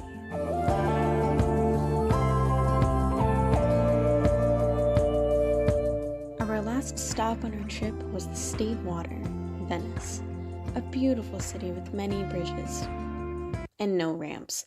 You see this video? In this video, you see excitement and wonder, hope. This next one right here, you don't see anyone in it. That's because by the time we arrived at the hotel, we were exhausted from walking around Venice with our luggage. Because the Vaporetto were so packed, we couldn't fit.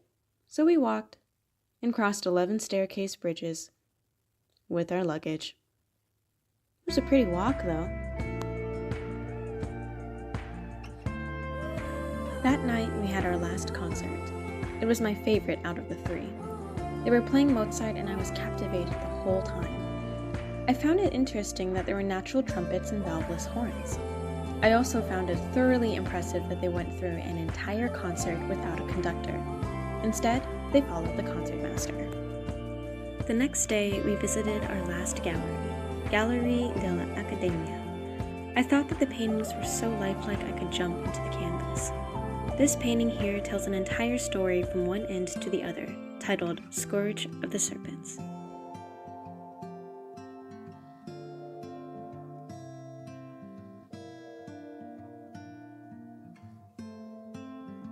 Our last visit was to St. Mark's Basilica. Everything shone gold, and I had the honor of watching the 24-hour clock strike noon.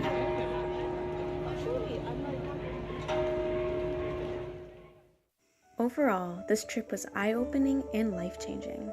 I got to spend it with wonderful people. I learned so much on this trip, and yes, we were able to ride the Vaporetta. Wow, that was really interesting, Michelle. So, this week on WTOP, K-pop group Twice has been a force to reckon with in the month of March. Twice has recently made a comeback with their 12th EP, Ready to Be, with a title track called Set Me Free. The album features 5 new songs and English versions of Set Me Free and their English single, Moonlight Sunrise. This comeback follows Twice's appearance at the Billboard Award, where they won the Woman in Music Breakthrough Award. Yesterday, fans of Twice were patiently waiting to get their tickets for the North American leg of the Ready to Be tour. If you were one of those unlucky fans who didn't get a ticket, don't worry, because it was announced today that 3 more show dates have been added. These additional locations will be Oakland, Houston, and Chicago. In other news, a Florida animal shelter will hold an adoption event for their longest staying resident. He is a mixed breed dog who happens to also be named Nicholas. This playful pup is a 3-year-old mixed breed pup. He gets along great with people, but not other dogs. He has unfortunately been impounded by the Orange County Animal Services for 94 days. A probable reason of why he has not been adopted is because mixed breeds are not as desirable as purebreds.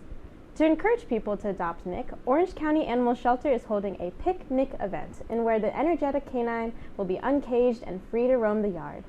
After this Saturday, Nick will hopefully be able to find his forever home. Coming up, we'll deep dive into our feelings in our Real Talk segment. Stay tuned because it's about to get real.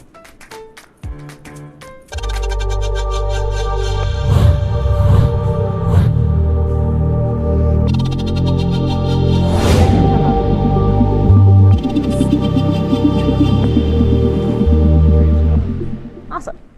Say, President Stanley, whenever there's bad weather, who would you turn to? I turn to Storm Team 10. No, right but you've here. got to say it like this. Storm Team 10. Say it with me. Storm Team 10.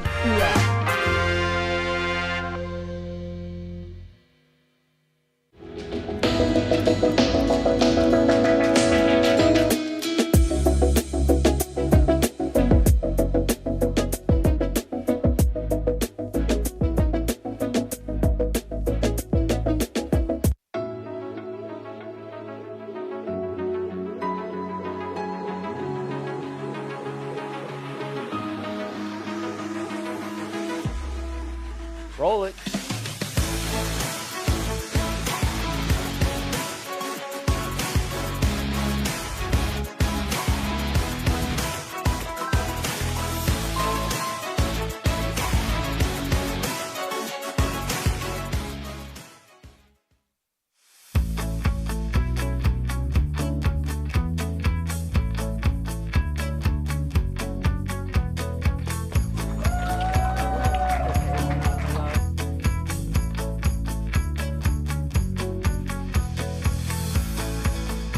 Jill told me it was Kitty from Glee. Yeah, what is it? Al Roker.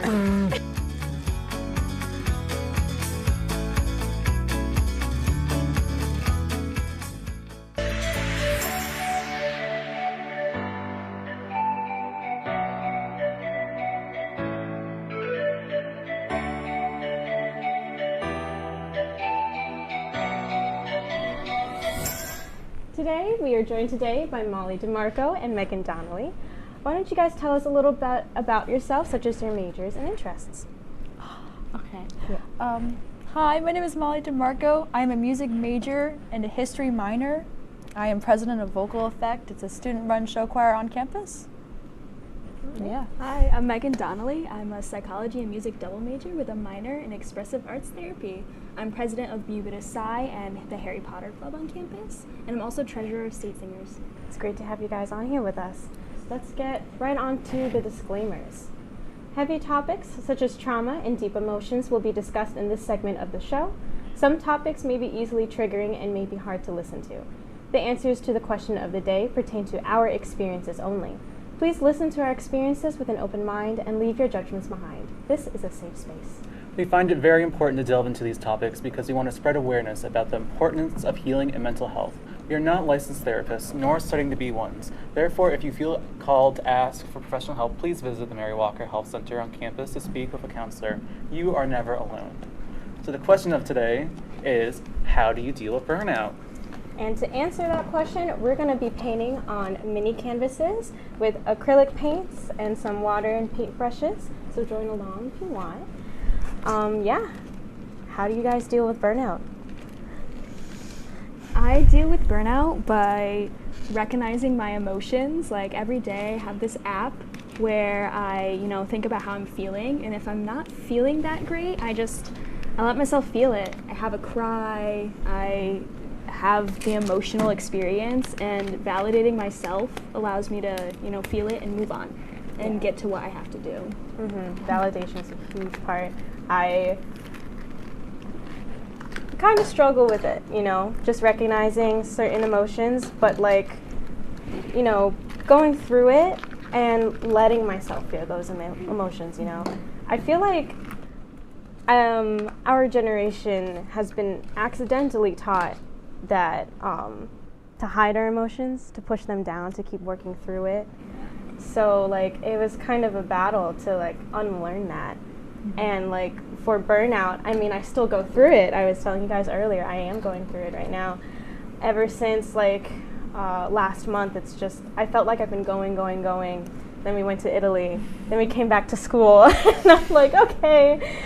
So to help out, I just, talk it out and do art therapy, music therapy.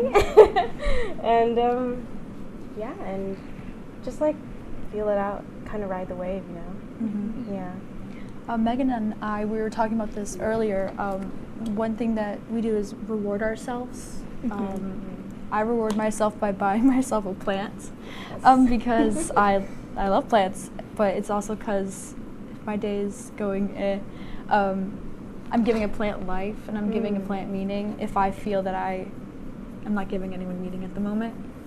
So it helps me like put some positivity into the world if I am feeling a little negative. So I like that a lot. Nick, how about you? For me, I usually, I like playing video games, so usually being surrounded by friends playing games, that's nice for me, a way for me to kind of relax, deal with that burnout, because as I said before, I'm a meteorology major, STEM, it gets hard sometimes, and so being able to have that nice little, network of people that you can talk to, trust, and just have fun with is a nice little balance that I can have. Yeah, and one thing I have to pay attention to is like, it's good to feel out your feelings, take some time for yourself, but also to make sure that you don't let those emotions overcome you to where you, like, don't do anything, if that makes sense. Like, you could slip into a depression and, like, just not want to leave your room for how many days. Sometimes it's so easy to succumb to that. No, I totally agree. Like, for me, it's, sometimes, especially since we're in dorms, that bed's right next to you, so it's tempting, but, just ride that wave, Yeah. A lot of that has to do with learning how to say no to things, learning what things have to take up your time, and learning when you need to take a step back and be like, genuinely, I can't do this, and I need help from somebody else to be able to do it. Yeah. Especially student orgs, classes. Yeah. It's a lot of responsibility on top of just like social situations and family. Like, you have a lot of priorities, and you're not replaceable in your family, but you're replaceable in certain orgs, Oh, that was a great way of putting it. Yeah, and like, you as a person, not replaceable in any means, but in terms of like position, I always think to myself, like, if I can't do it right now, that's okay, because someone will be able to help me out, asking for help, which is sometimes I don't want to do, and like it's also another thing I'm working on. But like, in terms of what you were saying on adding too much on our plate, I feel like a lot of us also do that. I mean, we're all in music groups, so we definitely we have other stuff outside. We all take voice lessons or piano lessons, and we got to balance out all these different things. And that's also the nice thing about it, though, is we're in these groups where, we're all sharing the same thing. Like, I'm stage singers with Molly and Megan. We're all working towards a common goal. And that helps me keep motivated a bit, especially seeing the progress over, like, the semester. For me, when I think about how stressed sometimes my music major makes me, music itself can make me feel better. So when we do sing in vocal effect, and it's a good time for those few hours of rehearsals. I forget about all the work I have to do and all of the because sometimes I don't want to be tested on music. And for vocal effect, we're not testing. And it feels rewarding in a sense, because we're the ones that, me and Molly, we're both DCs. We teach some music, and it feels rewarding to kind of go in there and like see that our efforts are being recognized and that everyone's having fun. Yeah. Especially last year, I always talk about it. We did "You Will Be Found" from Dear Evan Hansen, and everyone, even if they didn't love the song, it was so powerful. I remember that was my first semester in the group. That's definitely one of my favorite songs we've ever done. Yeah. Music definitely helps, like, give you an outlet, and I don't usually like sing, but I'll listen to like sad music if I need to. It's like, it's so cathartic, I think that's the word. And like, it helps you feel seen in your emotions, like someone else has experienced this as well, and like, and you're not alone, and like, it sometimes, like, the world is so big, you feel so alone, if that makes sense. And like, I forget who mentioned it in our Italy class. Someone, I remember. Someone said that it made her feel really small, right? all the places we went to. Oh, they were huge though. Yeah, the stores. Oh yeah, big doors. And even though like the places in Italy were very narrow, it was the Pantheon was huge, and it just reminded me how small we can be, and how insignificant our actions can be, and like that could be twisted into a negative way, but in a positive way. It just shows, like, you know, that a bit embarrassing moment that you keep thinking about 2 weeks ago? Doesn't matter. Yeah. That's a very good strategy for moving on from mistakes. Like, the mistakes you make, they make you a better person. You don't have to dwell on them. I remember on the plane, on the way there, and I get like this every time I go on planes, and I just think, wow, the world is so huge. And I think of it as, if I make a difference, even in SUNY Oswego, you know, like that we're part of like the whole world. I just feel so helpful, and I really appreciate what I can bring and what I can put out to the universe. Yeah, you can be significant to someone. Yeah, and I'm like, oh my gosh, it's the world, and I'm in it. Oh, that was great. So we're out of time for real talk, unfortunately. So let's go on to our song of the week. So first off, my song of the week, it's by NMIX. It's called Love Me Like This. The song just came out. I love it so much. The album itself is so good. Yeah. My song of the week is called, I forgot to write in the script. My song of the week is Like a Movie by Labyrinth. Molly? My song of the week is called Building a Ladder by Hiatus Coyote. I'm gonna hope that I said that right. I'm working on it right now. So, and my song of the week is The Tango of Roxanne from the Moulin Rouge movie, specifically the Ewan McGregor version. Nice. All right, so coming up, we're gonna guess that song. Let's go. like an Italian tree. I have.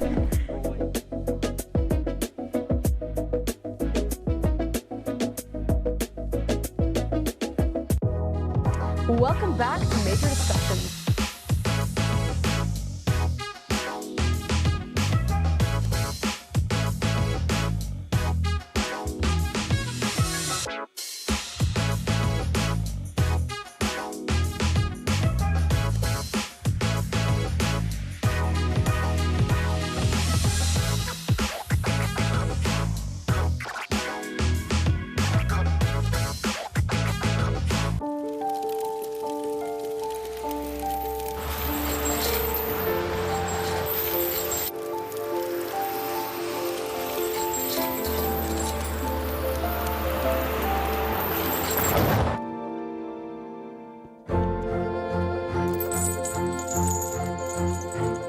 Did you know dragging chains can spark a wildfire?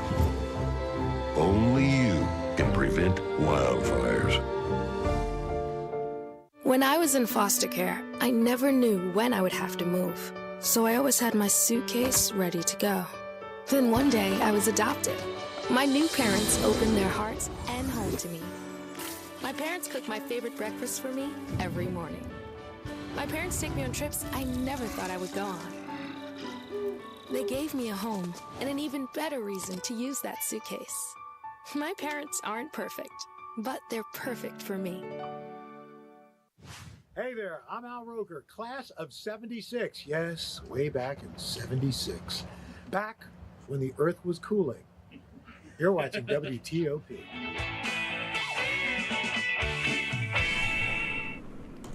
Welcome back to the Mick and Nick Show. After those hard topics, let's wind down with some fun games. Today we are playing Guess That Song. Yes. Michelle, how do we play this game? So to play this game, it will be me and Molly versus you and Megan. We will take turns showing the other team a song lyric we picked out, and you guys will just have to guess a song. The theme is Disney songs. And we will do 5 rounds of this, or whenever we would have to end. And the winner gets bragging rights. So, yeah. Serious. Well, I'll start off with mine first. So, for me, the lyrics are, when the wind's from the east and the sun's from the west and the sand in the glass is right, come on down, stop on by. Oh, wait, I know this one. Oh, wow. Is it? Oh, goodness. Yeah. It's not from Belle, is it? No, it's not. Or, So I mean, sad. for you. I'll give you. Come on and stop on by. Stop on by. Stop on by where? To the Disney movie. It's a Disney movie. I'll give you guys 5 more seconds. Can we get a hint? Yeah. You want the movie name? Sure. Aladdin. Oh, that makes sense. Arabian Nights. Yes. Yeah. I don't love Aladdin. I'm sorry. All right. What's the next song? Alrighty. Let's get down to Mulan. business. Sorry. Let's get down to business. To defeat the Huns, did they send me daughters when I asked for sons? I'm so sorry. I jumped the gun What's there. the song? It's I'll make a man. I'll make a man out of You did that back Nice. in. I started off easy, so you're good. was too Thank you. Can't give him the win. Okay, so next one is. It will pop up. There it is. Again, you're gone, off on a different path than mine. I'm left behind, wondering if I should follow you, had to go, and of course it's always fine. I probably could catch up with you tomorrow. Now I know you're marching north because I am lost in the woods. Yep. That was so bad. It's Sorry. from Into the Woods. Frozen 2. Oh, Frozen 2. Yes. Wow. Yeah. I'm so bad with these. Jonathan Groff. What was the song name? It's In the Woods. Oh, Lost in Yes. the Woods. Gotcha. Sorry. Next one. Next song, we have. And at last I see the light, and it's like the fog has lifted, and at last I see the light, and it's like the sky is new. Tangled. Mhm. At last I see the light. Yes. Next See the up, light we from have. Where does it say you gotta live and die here? Where does it say a guy can't catch a break? Why should you only take what you've been given? Why should you spend your whole life living trapped where there ain't no future? That's not. Is that It's from a musical. a musical? A musical, Disney musical. It's not High School Musical? No. Oh. It's like an actual musical, like Yes. a Broadway musical. It has Jeremy Jordan. Yes, Jeremy Jordan. Lead. Oh, wait. And Wait, Jeremy Jordan. Jeremy Jordan. He was in something, Into the Woods. something. He was in Newsies. Yeah, Newsies. That is from Newsies? Yeah, what song from Newsies? Oh, is it like Now's the Time to Seize It? No. I'm so sorry to every musical person out there ever. I promise. is. I did the musical. I did not. Or like I watched it at least. It's a place. Yeah. Oh, no. I guess Not that's Santa really Fe. nice high. Yeah. Yeah, that's high notes. Santa Fe. Okay. I'm losing my voice, so Yes. that was not You did well. Okay, what's the next song? Okay, yeah. Is there? Yep. Well, it goes to St. Louis, down to Missouri. Oklahoma City looks oh so pretty. Is this Princess and the Frog? Is it from? No. I don't think so. Wait. Wait. What movie is it from? You were right on the movie. I was it is right. Princess From Frog. Is that the opening Is it song? almost there? Yes. Oh, it is. Yes. They're winning. Yeah, I did it too okay. easy. It's okay. What's the next one? Okay, I gotta say what's on my mind. Something about us doesn't seem right these days. Life keeps getting in the way. Whenever we try, somehow the plan is always rearranged. I got to move on and be who I am. Why do you have to go? I gotta go my own way. Yeah. What's that from? What's the name of it? Gotta go my own way. Yeah, you already said Vanessa name. Hudgens. High School Musical 2. Nice. But what about us? Yeah. What about trust? And I think we have one more, right? No, you have one more. Yeah, so I you're have one more. next. For even if I'm far away, I hold you in my heart. I sing a secret song to you. Each night we are apart. Remember Me from Coco. Yes. Made me sob. Oh, Absolutely I love sob. that movie. So- Watched it like 3 times. Yeah. Yeah. We have one more, right? I think we have 2 more actually. I think I yeah, have one one each. more. Yeah, we do. So Yes. mine is, I believe we all have a soulmate, the chance for a perfect duet. I believe in hopeless devotion. I just haven't found it yet. But in my mind, I see the chick who is meant for me. She'll be someone who is lovely, someone wonderful and true. Molly's ready. The kind of boy that makes you smile even when you're feeling blue. Meant to be from Teen Beach Movie. I Nice. the movie. Love the Oh, song. I know she's out there. Didn't they make a did they make a second one? Yeah, they did. Okay. We don't talk about It's not good. Oh, No. oh, sorry. You don't. Yeah. Kind of like Bruno, you know. What's the last one? Alrighty. Next song. This old town can slow you down, people taking the easy way, but I know exactly where I'm going. I'm getting closer and closer every day. 'Cause I'm almost there. Yeah. Yes. From Princess and the Frog. Yes. Yes. Way too easy ones. I feel like, did we repeat one? I think we might have. Well, no, because the last song was the Oklahoma City one. Yeah, but wasn't the Oklahoma City one from the opening song of Princess and the Frog? I don't think. No. Wait, can you guys bring up that graphic again? The one after the Oklahoma City one. I think it was. What was I the think song? it was not almost there. It was the other one. So then Really? Down in New Orleans? No, it was Route 66 for for Cars. Cars. I'm surprised you didn't know. Yeah, I was like, wait a minute. I gave you guys a hint for the future, but yes. It's okay. I know the backing score from Cars. No. I don't know. We didn't get the point since you told us we were right. Yeah, so basically that's fine. You guys are still winning. Yeah. Thank you. So I guess that's all for we're the winners. Bragging rights. Bragging rights. Let's go. It's fine. It's fine. It's okay. Yeah. We went to Italy. Yeah, we did. What'd you guys do over spring break? I went to NESC, but that was a fun time. I stayed here in Oswego. I did homework and I slept and I ate a quesadilla. Love it. Yes. Well, that's all we have for today, folks. If you need any help, feel free to call the number for counseling services at Mary Walker. And tune in next time to the Mick and Nick Show. See ya. Episode 5 of Stick to Sports. I'm Ben Diamond. And I'm Brian Burrows. Today we've got the NBA, March Madness, and the MLB. Roll it.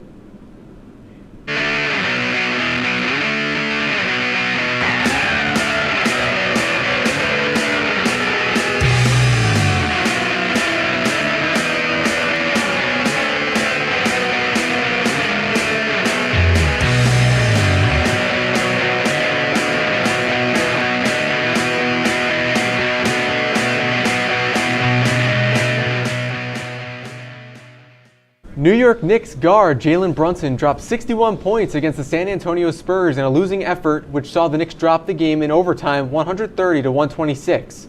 The Knicks struggled out of the gate, but were able to give the Spurs a run for their money. However, with Brunson on the bench, the Knicks struggled to find scoring consistency, which would be their downfall. With the Knicks continuing to struggle without Brunson on the court, how important are Julius Randle and OG Anunoby in the team's success heading into the playoffs, Brian? I mean, they're very important. You cannot just rely on one player when you get into the playoffs. 61 points from Brunson, excellent game, but you said it. He was the only contributing factor really in this game, which they lost to the Spurs, a not good team. They're going to need Randle, they're going to need Anunoby to step up, plus other players. I mean, Anunoby's defense as he has come over from the Raptors this season has been obvious, like how good it's been, but they're going to need them to be extra scorers for them. Last year, Randle in the playoffs, 16 per game score. They're going to need that plus maybe a little more. Anunoby in his last playoffs appearance, which was in 2022, was a 17 per game score. Probably need to be about there as well. They're going to need them both to step up. It's going to have to be kind of a three-headed monster and not just all Jalen Brunson when you get to the playoffs. I mean, that's absolutely true. I mean, he's averaging 27.9 points, almost 28 points per game, 6.5 assists. He's shooting almost 48% from the field and 40% from three. Brunson's doing everything he can to keep this Knicks team afloat, but of course, as you said, having that second and third option in Randle and Anunoby would make a huge difference in how this team functions on the defensive end and on the offensive end, with OG, as you mentioned, his defense being huge and a real force since he's come over from the Raptors, and then Randle, being that a second option on offense and, just giving the Knicks another option when they need to score. One of the best Cinderella stories in recent years continues to roll on as the 11-seeded NC State Wolfpack took down 2-seeded Marquette in the Sweet 16 and 4-seeded Duke in the Elite 8. They have won 9 games in 19 days since the start of the ACC tournament. The combination of DJ Burns and DJ Horn have led them to a Final Four matchup with Zach Edey and 1-seed Purdue. Ben, is this the end of their run, or do they have a championship berth or victory in their future? It would be a lot of fun to see NC State keep dancing into the final of this year's March Madness. But it's going to be so interesting and so much fun to watch a matchup between DJ Burns and Zach Edey on both sides of the court, because, DJ Burns really being one of the more exciting players in this tournament, and then Zach Edey, of course, being 7'4", and being really a big talk of college basketball for the last few years. So to see them, come head to head now, heading into this final, it's going to be really, really fun to watch. But Edey's done a good job of staying out of foul trouble, so Diarra, Burns, and Middlebrooks are going to need to do a good job of making sure that they can get fouls onto him, because that might make it a little bit more difficult for Purdue score on offense. Yeah, I'm not sure that this team can stop Zach Edey. I think he's easily the best player they've come up against so far. DR and Burns have been a great duo down low, especially DJ Burns. I saw today that NFL scouts think he could be a potential offensive tackle if he didn't want to go to play basketball. I mean, but Edey's just a monster. 7'4". You mentioned the foul trouble that he's not getting into as a big man. And then he's also averaging 30 and 16 rebounds in this tournament. He's just incredibly good, has incredible self-control down low, has a range of post moves. It's going to be incredibly hard to stop him, and I just don't know that NC State has the players to do it. After being out for 2 months with a knee injury, Sixers center Joel Embiid could return at some point this week with the playoffs right around the corner. This is a huge return as the Sixers have struggled with him out of the lineup, sitting at 40 and 35 in the 8th spot in the Eastern Conference. Are the Sixers a scary team as a lower seed with the return of Embiid, Brian? I mean, yeah, they're incredibly scary with the return of Joel Embiid. I mean, right now they're sitting at that 8th seed like you mentioned, but they very easily in these last 7 games of the season could jump their way up into those like lower not play-in teams, 6, 5, or maybe even 4 if they like really go off in these final games with him in the lineup. Any team is going to be scared to see that. I think if they run into Boston, it's probably the best case scenario for every team in the Eastern Conference because I think Boston could match up well. But any other team, if they jump a couple spots, they get the Magic, the Knicks, it's going to be extremely hard. A team that could have been a top 3 seed should Sixers had kept Embiid the entire season, it's going to, the Sixers are going to be really good and really hard to stop is what I'm trying to get at. Yeah, it's going to be really interesting to see what happens when Embiid comes back and that cohesiveness that the team has. But I mean, bringing back Embiid with Tyrese Maxey, who's done really, really well in his absence. However, the team hasn't as much. They've done a kind of serviceable job, as we see on the screen, 11 and 18 since Embiid was injured in late January. Not fantastic, but still hovering a little bit around 500. I know it's still 7 games back, but they're still an above 500 team. And then adding Embiid back into the mix, and absolutely huge. It's almost like a trade deadline acquisition. But it's somebody that you're just getting back, and it's an MVP caliber player in Embiid. This team could be very scary for those top teams if they're a low seed. The UConn Huskies have been utterly dominant throughout the NCAA tournament, beating opponents by an average of 27.8 points. In their Elite 8 matchup, they were tied at 23 with Illinois with 1:27 in the game, and they went on a 30-0 run until 13 minutes in the second half. No one has been able to slow down the Huskies through a whole game the entire tournament, and no one they face off against is one of the best offenses in the country coming up in Alabama, who were only held to under 85 points twice in the last 8 games in the month of March. Ben, did the Crimson Tide have what it takes to take down the Huskies? I mean, I think they do. I think it's really interesting. You just mentioned Alabama's offense. They've been much more consistent during this tournament, which is absolutely huge for them. Of course, in any tournament, you need to be consistent, and they've done just that. But UConn's perimeter defense is going to absolutely suffocate Alabama's long-range shots, and that could be a huge factor in actually holding back their offense from scoring, less than 85 points, as you just mentioned. So this UConn team, I mean, they keep beating these good teams. Like at first you're like, oh, they beat a lower seed by 30, then they beat a little bit of a lower seed by 30. Then they beat Illinois by almost 30 points, and you're like, okay, maybe this UConn team, maybe they're just just an unnatural phenomenon here in this March Madness tournament. Yeah, I mean, just all around through the top 5 into the bench, they're just incredibly good all around. Klingon is a monster. Tristan Newton is an excellent facilitator. You saw it in the game. He didn't even have a lot of points, nothing from the field, and they still managed to win by a lot. Stephon Castle can lock down any team's #1 scorer. Him versus Mark Sears is going to be an excellent matchup. And then Dan Hurley, best coach in college. The adjustments you make at halftime, they've been close at halftime in a lot of games. Coming out of the half, every game, they go on incredible runs. We're going to take a quick break, and when we come back, we'll talk about the first weekend of the MLB here on WTOP-10. Would you like to try snacks from faraway lands? Or snacks with bizarre flavors? How about snacks in new ways? Or snacks you've never tried before? You don't have to go far to find these snacks. They can all be found here at Snacks on West First Street.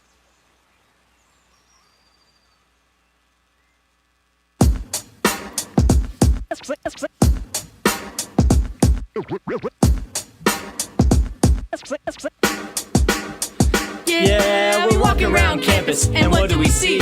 All these clubs are looking. They're looking for me.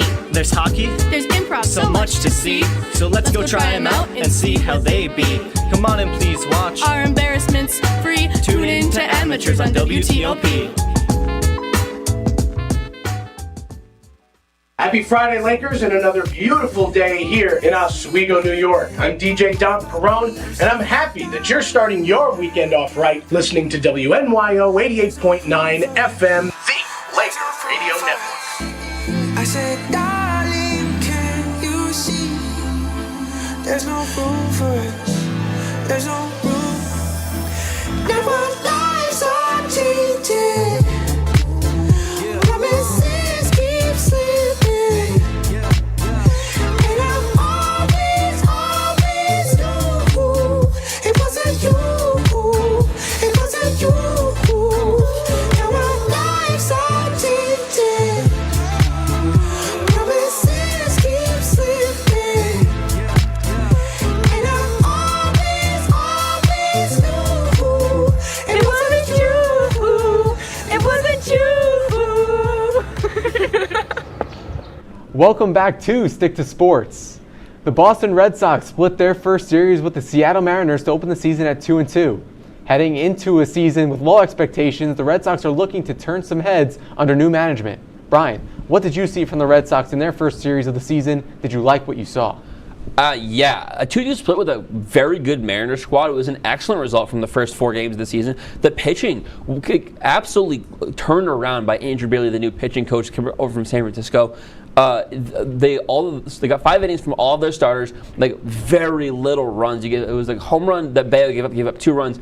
Pivetta gave up just the 1 solo shot. It was just excellent from all of their starters. It was great to see. Tyler O'Neill hit 2 home runs in the first series. He got the record for home runs on opening day, 5 straight opening days with a home run.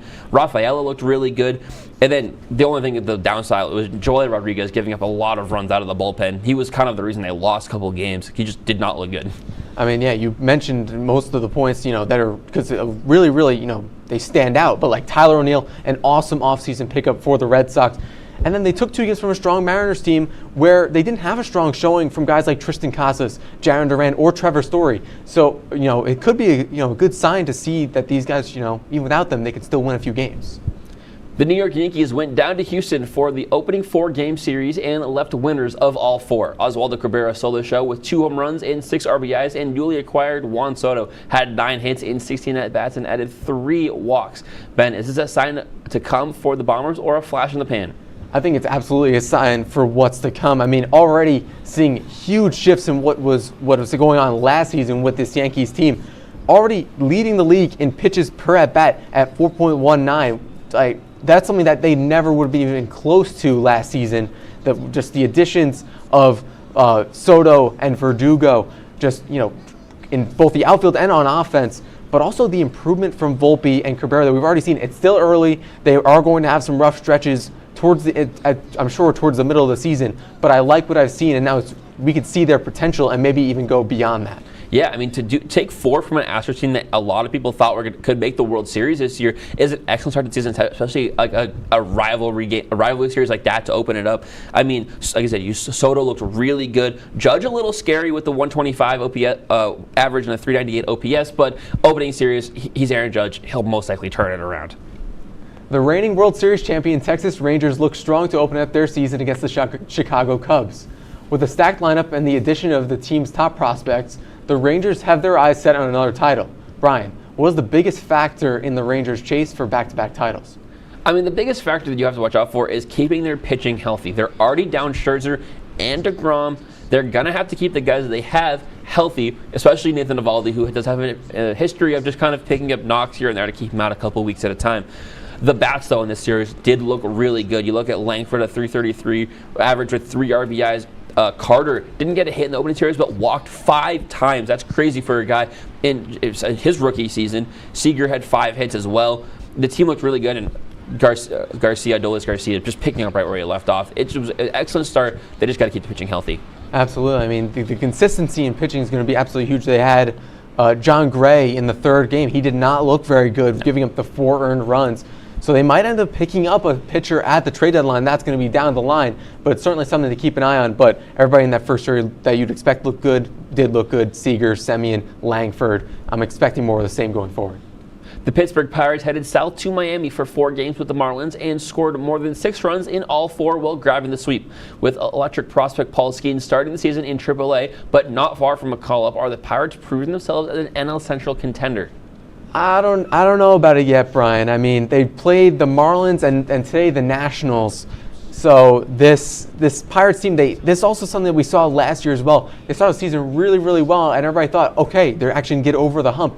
And then they fell back to earth, and I feel like we're probably going to see more of the same. I think this actually gives them a little bit more of a chance to develop Paul Skeens in AAA. He looked fantastic in his first start there, but maybe soon. But if they start to fall back, we could see him get called up maybe around June.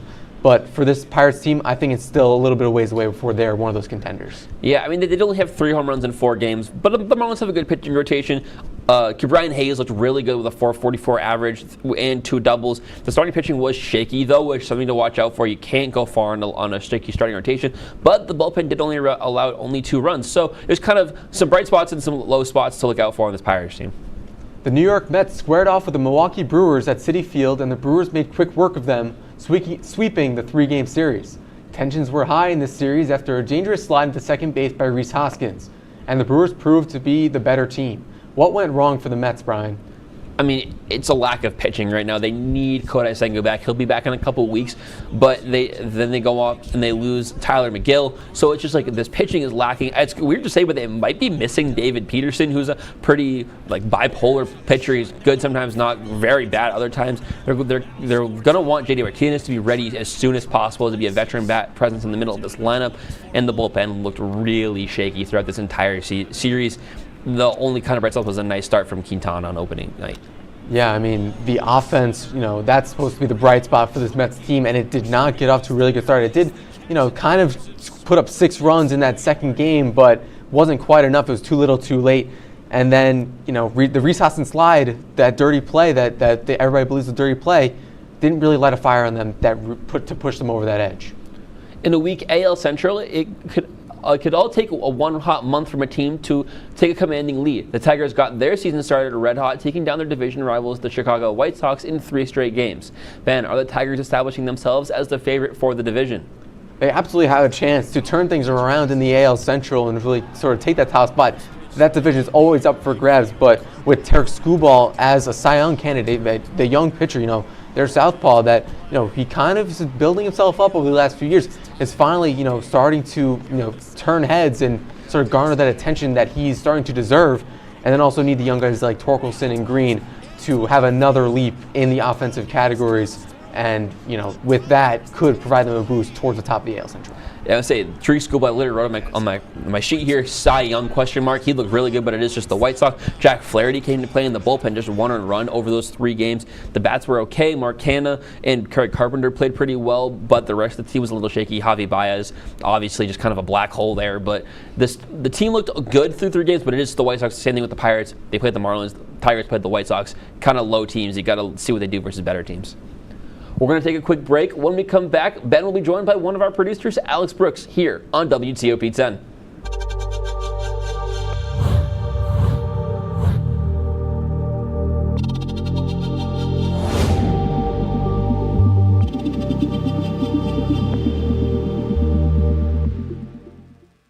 Say, President Stanley, whenever there's bad weather, who would you turn to? I'd turn to Storm Team 10. No, but you've got to say it like this. Storm Team 10. Say it with me.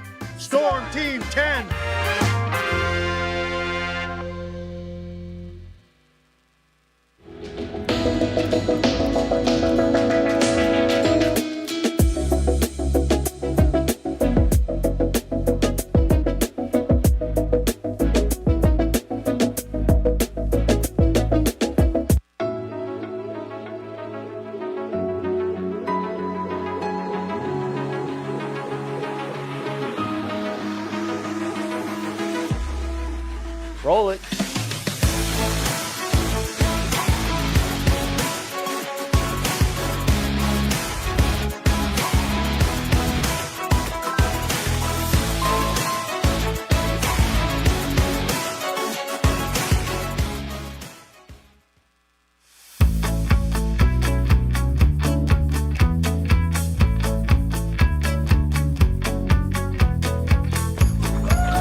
Jill told me it was Kitty from Glee. Yeah, what is it? Al Roker.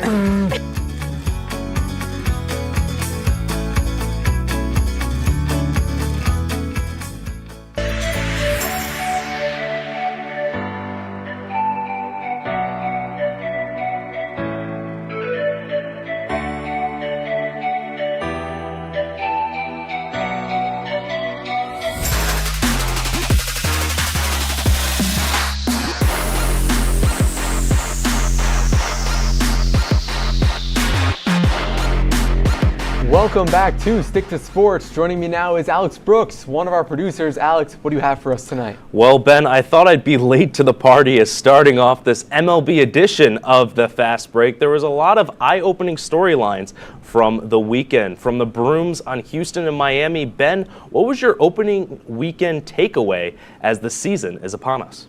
I mean, my main takeaway had to be the Arizona Diamondbacks. You know, they went 3-1 that first series against the Rockies, and they scored 32 runs in 4 games. And I mean, my player to watch in that one was Lourdes Gurriel Jr. I mean, you look at the stats right there, absolutely, raking. Not his average isn't even the highest in the league, but still very impressive. 471 average, 3 home runs, and 10 RBIs in one series. I'm looking for him to be an X factor for this Diamondbacks team, probably going throughout the season, because we saw what he did last year in the playoffs as well. He's going to be very important. Yeah, and we're talking about some hype trains right now. The New York Yankees swept the Houston Astros, and my takeaway is that this team is different. I mean, they were a team that always hit it out of the park. They used a lot of small ball that generated into runs. Soto, Verdugo are really nice fits in the outfield. Mentioned Cabrera, mentioned Volpe, really doing well in their second and third years. And one thing to notice is that unlike 2023, the Yankees can succeed without Judge being successful. Staying with the Yankee series, the team that came out feeling not so great was the Houston Astros, who got swept to start the season for the second time in franchise history, dating back to 1978. Ben, I know it's only April, but I'll raise the statement. This is the start of the decline for the Houston Astros. Overreaction or not? Absolutely, Alex. It's absolutely an overreaction. I mean, Houston still has their offensive core that's carried them over the last many seasons of Altuve, Tucker, Alvarez. So I don't think they're going anywhere for any time soon. The starters, I feel, just had those first series jitters. It's going to happen, but this Astros team is certainly not worse than any of the Astros teams we've seen in recent history. No, they're not worse, but I'm going to say it's not an overreaction. And going back, Houston already just got a no-hitter, so I was going to talk about the pitching, but obviously they proved me wrong there. But I mean, their bullpen has major issues. That's going to be something to watch out for Houston. I would say the decline is not that they won't make the playoffs. I just feel like with the Rangers now being the leaders in the division, I feel like it's going to be more tough for them to repeat. Let's take our conversation to the Windy City as the Chicago Cubs defeated the Colorado Rockies in their home opener 5-0 after an impressive showing from Shota Imanga in his MLB debut. The southpaw from Japan didn't take long to break in the big leagues with over 9 strikeouts and no runs. Ben, is he the next ace for the Cubs? I mean, he was awesome in his first start for the Cubs. I mean, you see it right there. 16 pitched, only 2 hits allowed and 9 strikeouts. I mean, I think it's just because of the Yamamoto sweepstakes over the winter was because he didn't get as much hype. But he is an awesome pitcher, and if you saw it from last year's World Baseball Classic, he showed it then as well.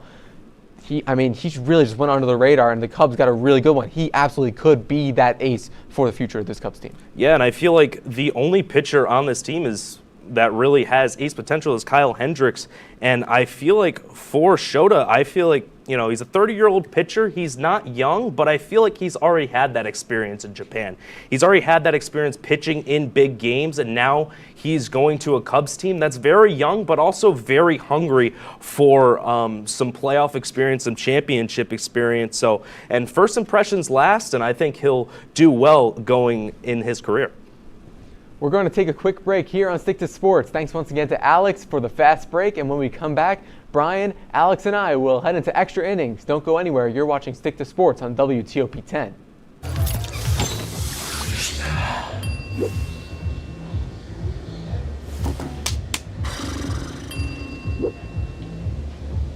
If you need to do something to feel okay to drive, you're not okay to drive. Don't drive buzzed.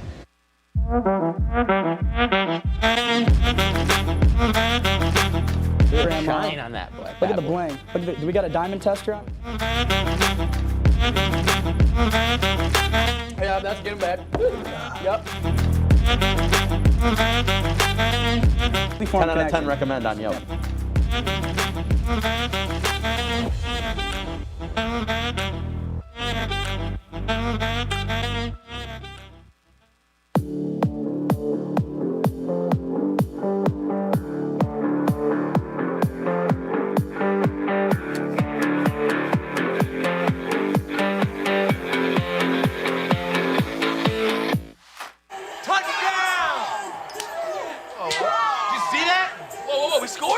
We're going to the playoffs. I can't believe I missed that. Every time I'm buzzed, I spend too much time on my phone. What? I should take your phone away. No. I'll call for a ride. Hey, why does my face look like that? I'm playing with these new face filters. Okay, you know what? Yep, that's mine. I'm gonna need that back. No. Kevin.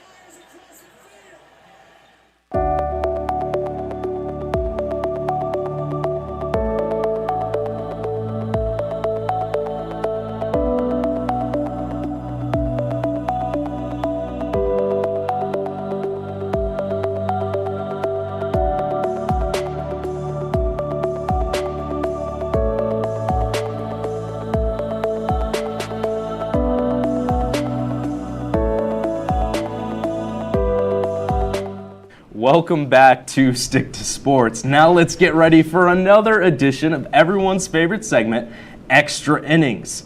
Well, guys, let's take a look at the Week 5 Extra Innings standings here. And Brian, Ben, you guys are up right now. 2 straight strong weeks. There you go. There you go. I love it. I love it. Here we go. Let's go.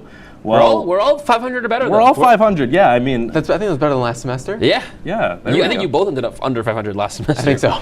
Well, we're going to want to change that going into these matchups. Starting off in the men's Final Four in Arizona is number 4 Alabama faces off against number 1 UConn. Brian, are your defending champs going back to the championship? Oh, absolutely. I mean, Alabama's been great. They have an excellent offense. Their defense has actually stepped up in this tournament, which was a little surprising.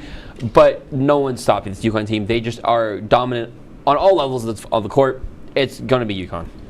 I'm going to agree with you here, Brian. You really just can't go against UConn at this point, just seeing what they've done so far in this tournament. However, I do think that Alabama might cover that 11.5 spread that is put on them right now. I think that either that's a hot take, I don't know, but I'm taking UConn. Yeah, I feel like UConn is going to win this and defend their championship in the championship round. So everyone for the UConn Huskies, no doubt there. Moving over to the other Final Four matchup as the NC State Wolfpack face off against the number 1 Purdue Boilermakers. Ben, does the Cinderella story continue for the Wolfpack?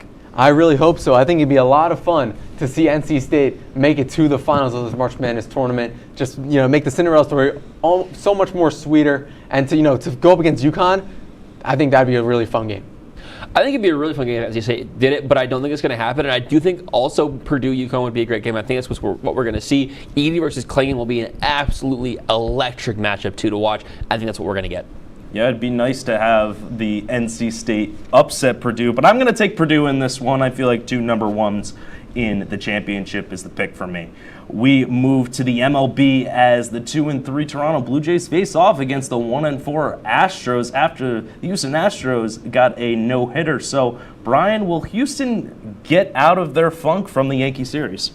Yeah, I do think they're going to get out of this funk. Like you said, they just hit the Blue Jays, and I think from here it's kind of starting to step up again. And the Blue Jays, I don't know, this year I don't think they're going to be as good. So give me the Astros.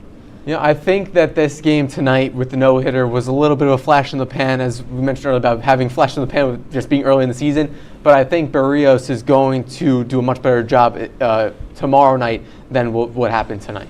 And I am going to take the Houston Astros. I know that I said that they were going to go on the decline, but I feel like they're going to turn it around against the Blue Jays. So we'll move over to our next matchup where the 3-1 Guardians will head to the Emerald City to face off against the Mariners. Ben, which team are you taking here? I'm taking the Mariners. I think they're the more well-rounded team. They're the stronger team this season, although the Guardians can be sneaky good. But right now, I'm not too sure where the Guardians stand this season, just because the AL Central is always a little iffy. Yeah, I'm going to go with the Mariners here. They're coming off 2-2 versus the Red Sox. They were up, as last I saw, against the Guardians tonight, and I think they'll continue that and kind of use the Guardians as their springboard here. Yeah, I agree with you, Brian. I'm going to go with the Mariners as well. So we'll head to our final game as the classic San Fran-LA rivalry has another classic in store. Brian, are you riding with the Dodger Blue or the Bay Black and Orange? Yeah, give me Dodger Blue here. I think they're just too good. They are a regular season team. It's every year, and I think they're going to take this early rivalry matchup and probably even get a sweep this time. I mean, I agree. I mean, there's no reason to go against the Dodgers in this one. Yeah, we're all going to pick the Dodgers in this last matchup, so we're riding high with the Dodger Blue. I mean, you really can't go against them. The Giants made a lot of great changes this offseason, but the Dodgers are just the better team. Yeah, Dodgers are better. In this first matchup, you just got to go with them. But that's all the time we have on this episode of Stick to Sports. Be sure to tune in next week right here on WTOP-10.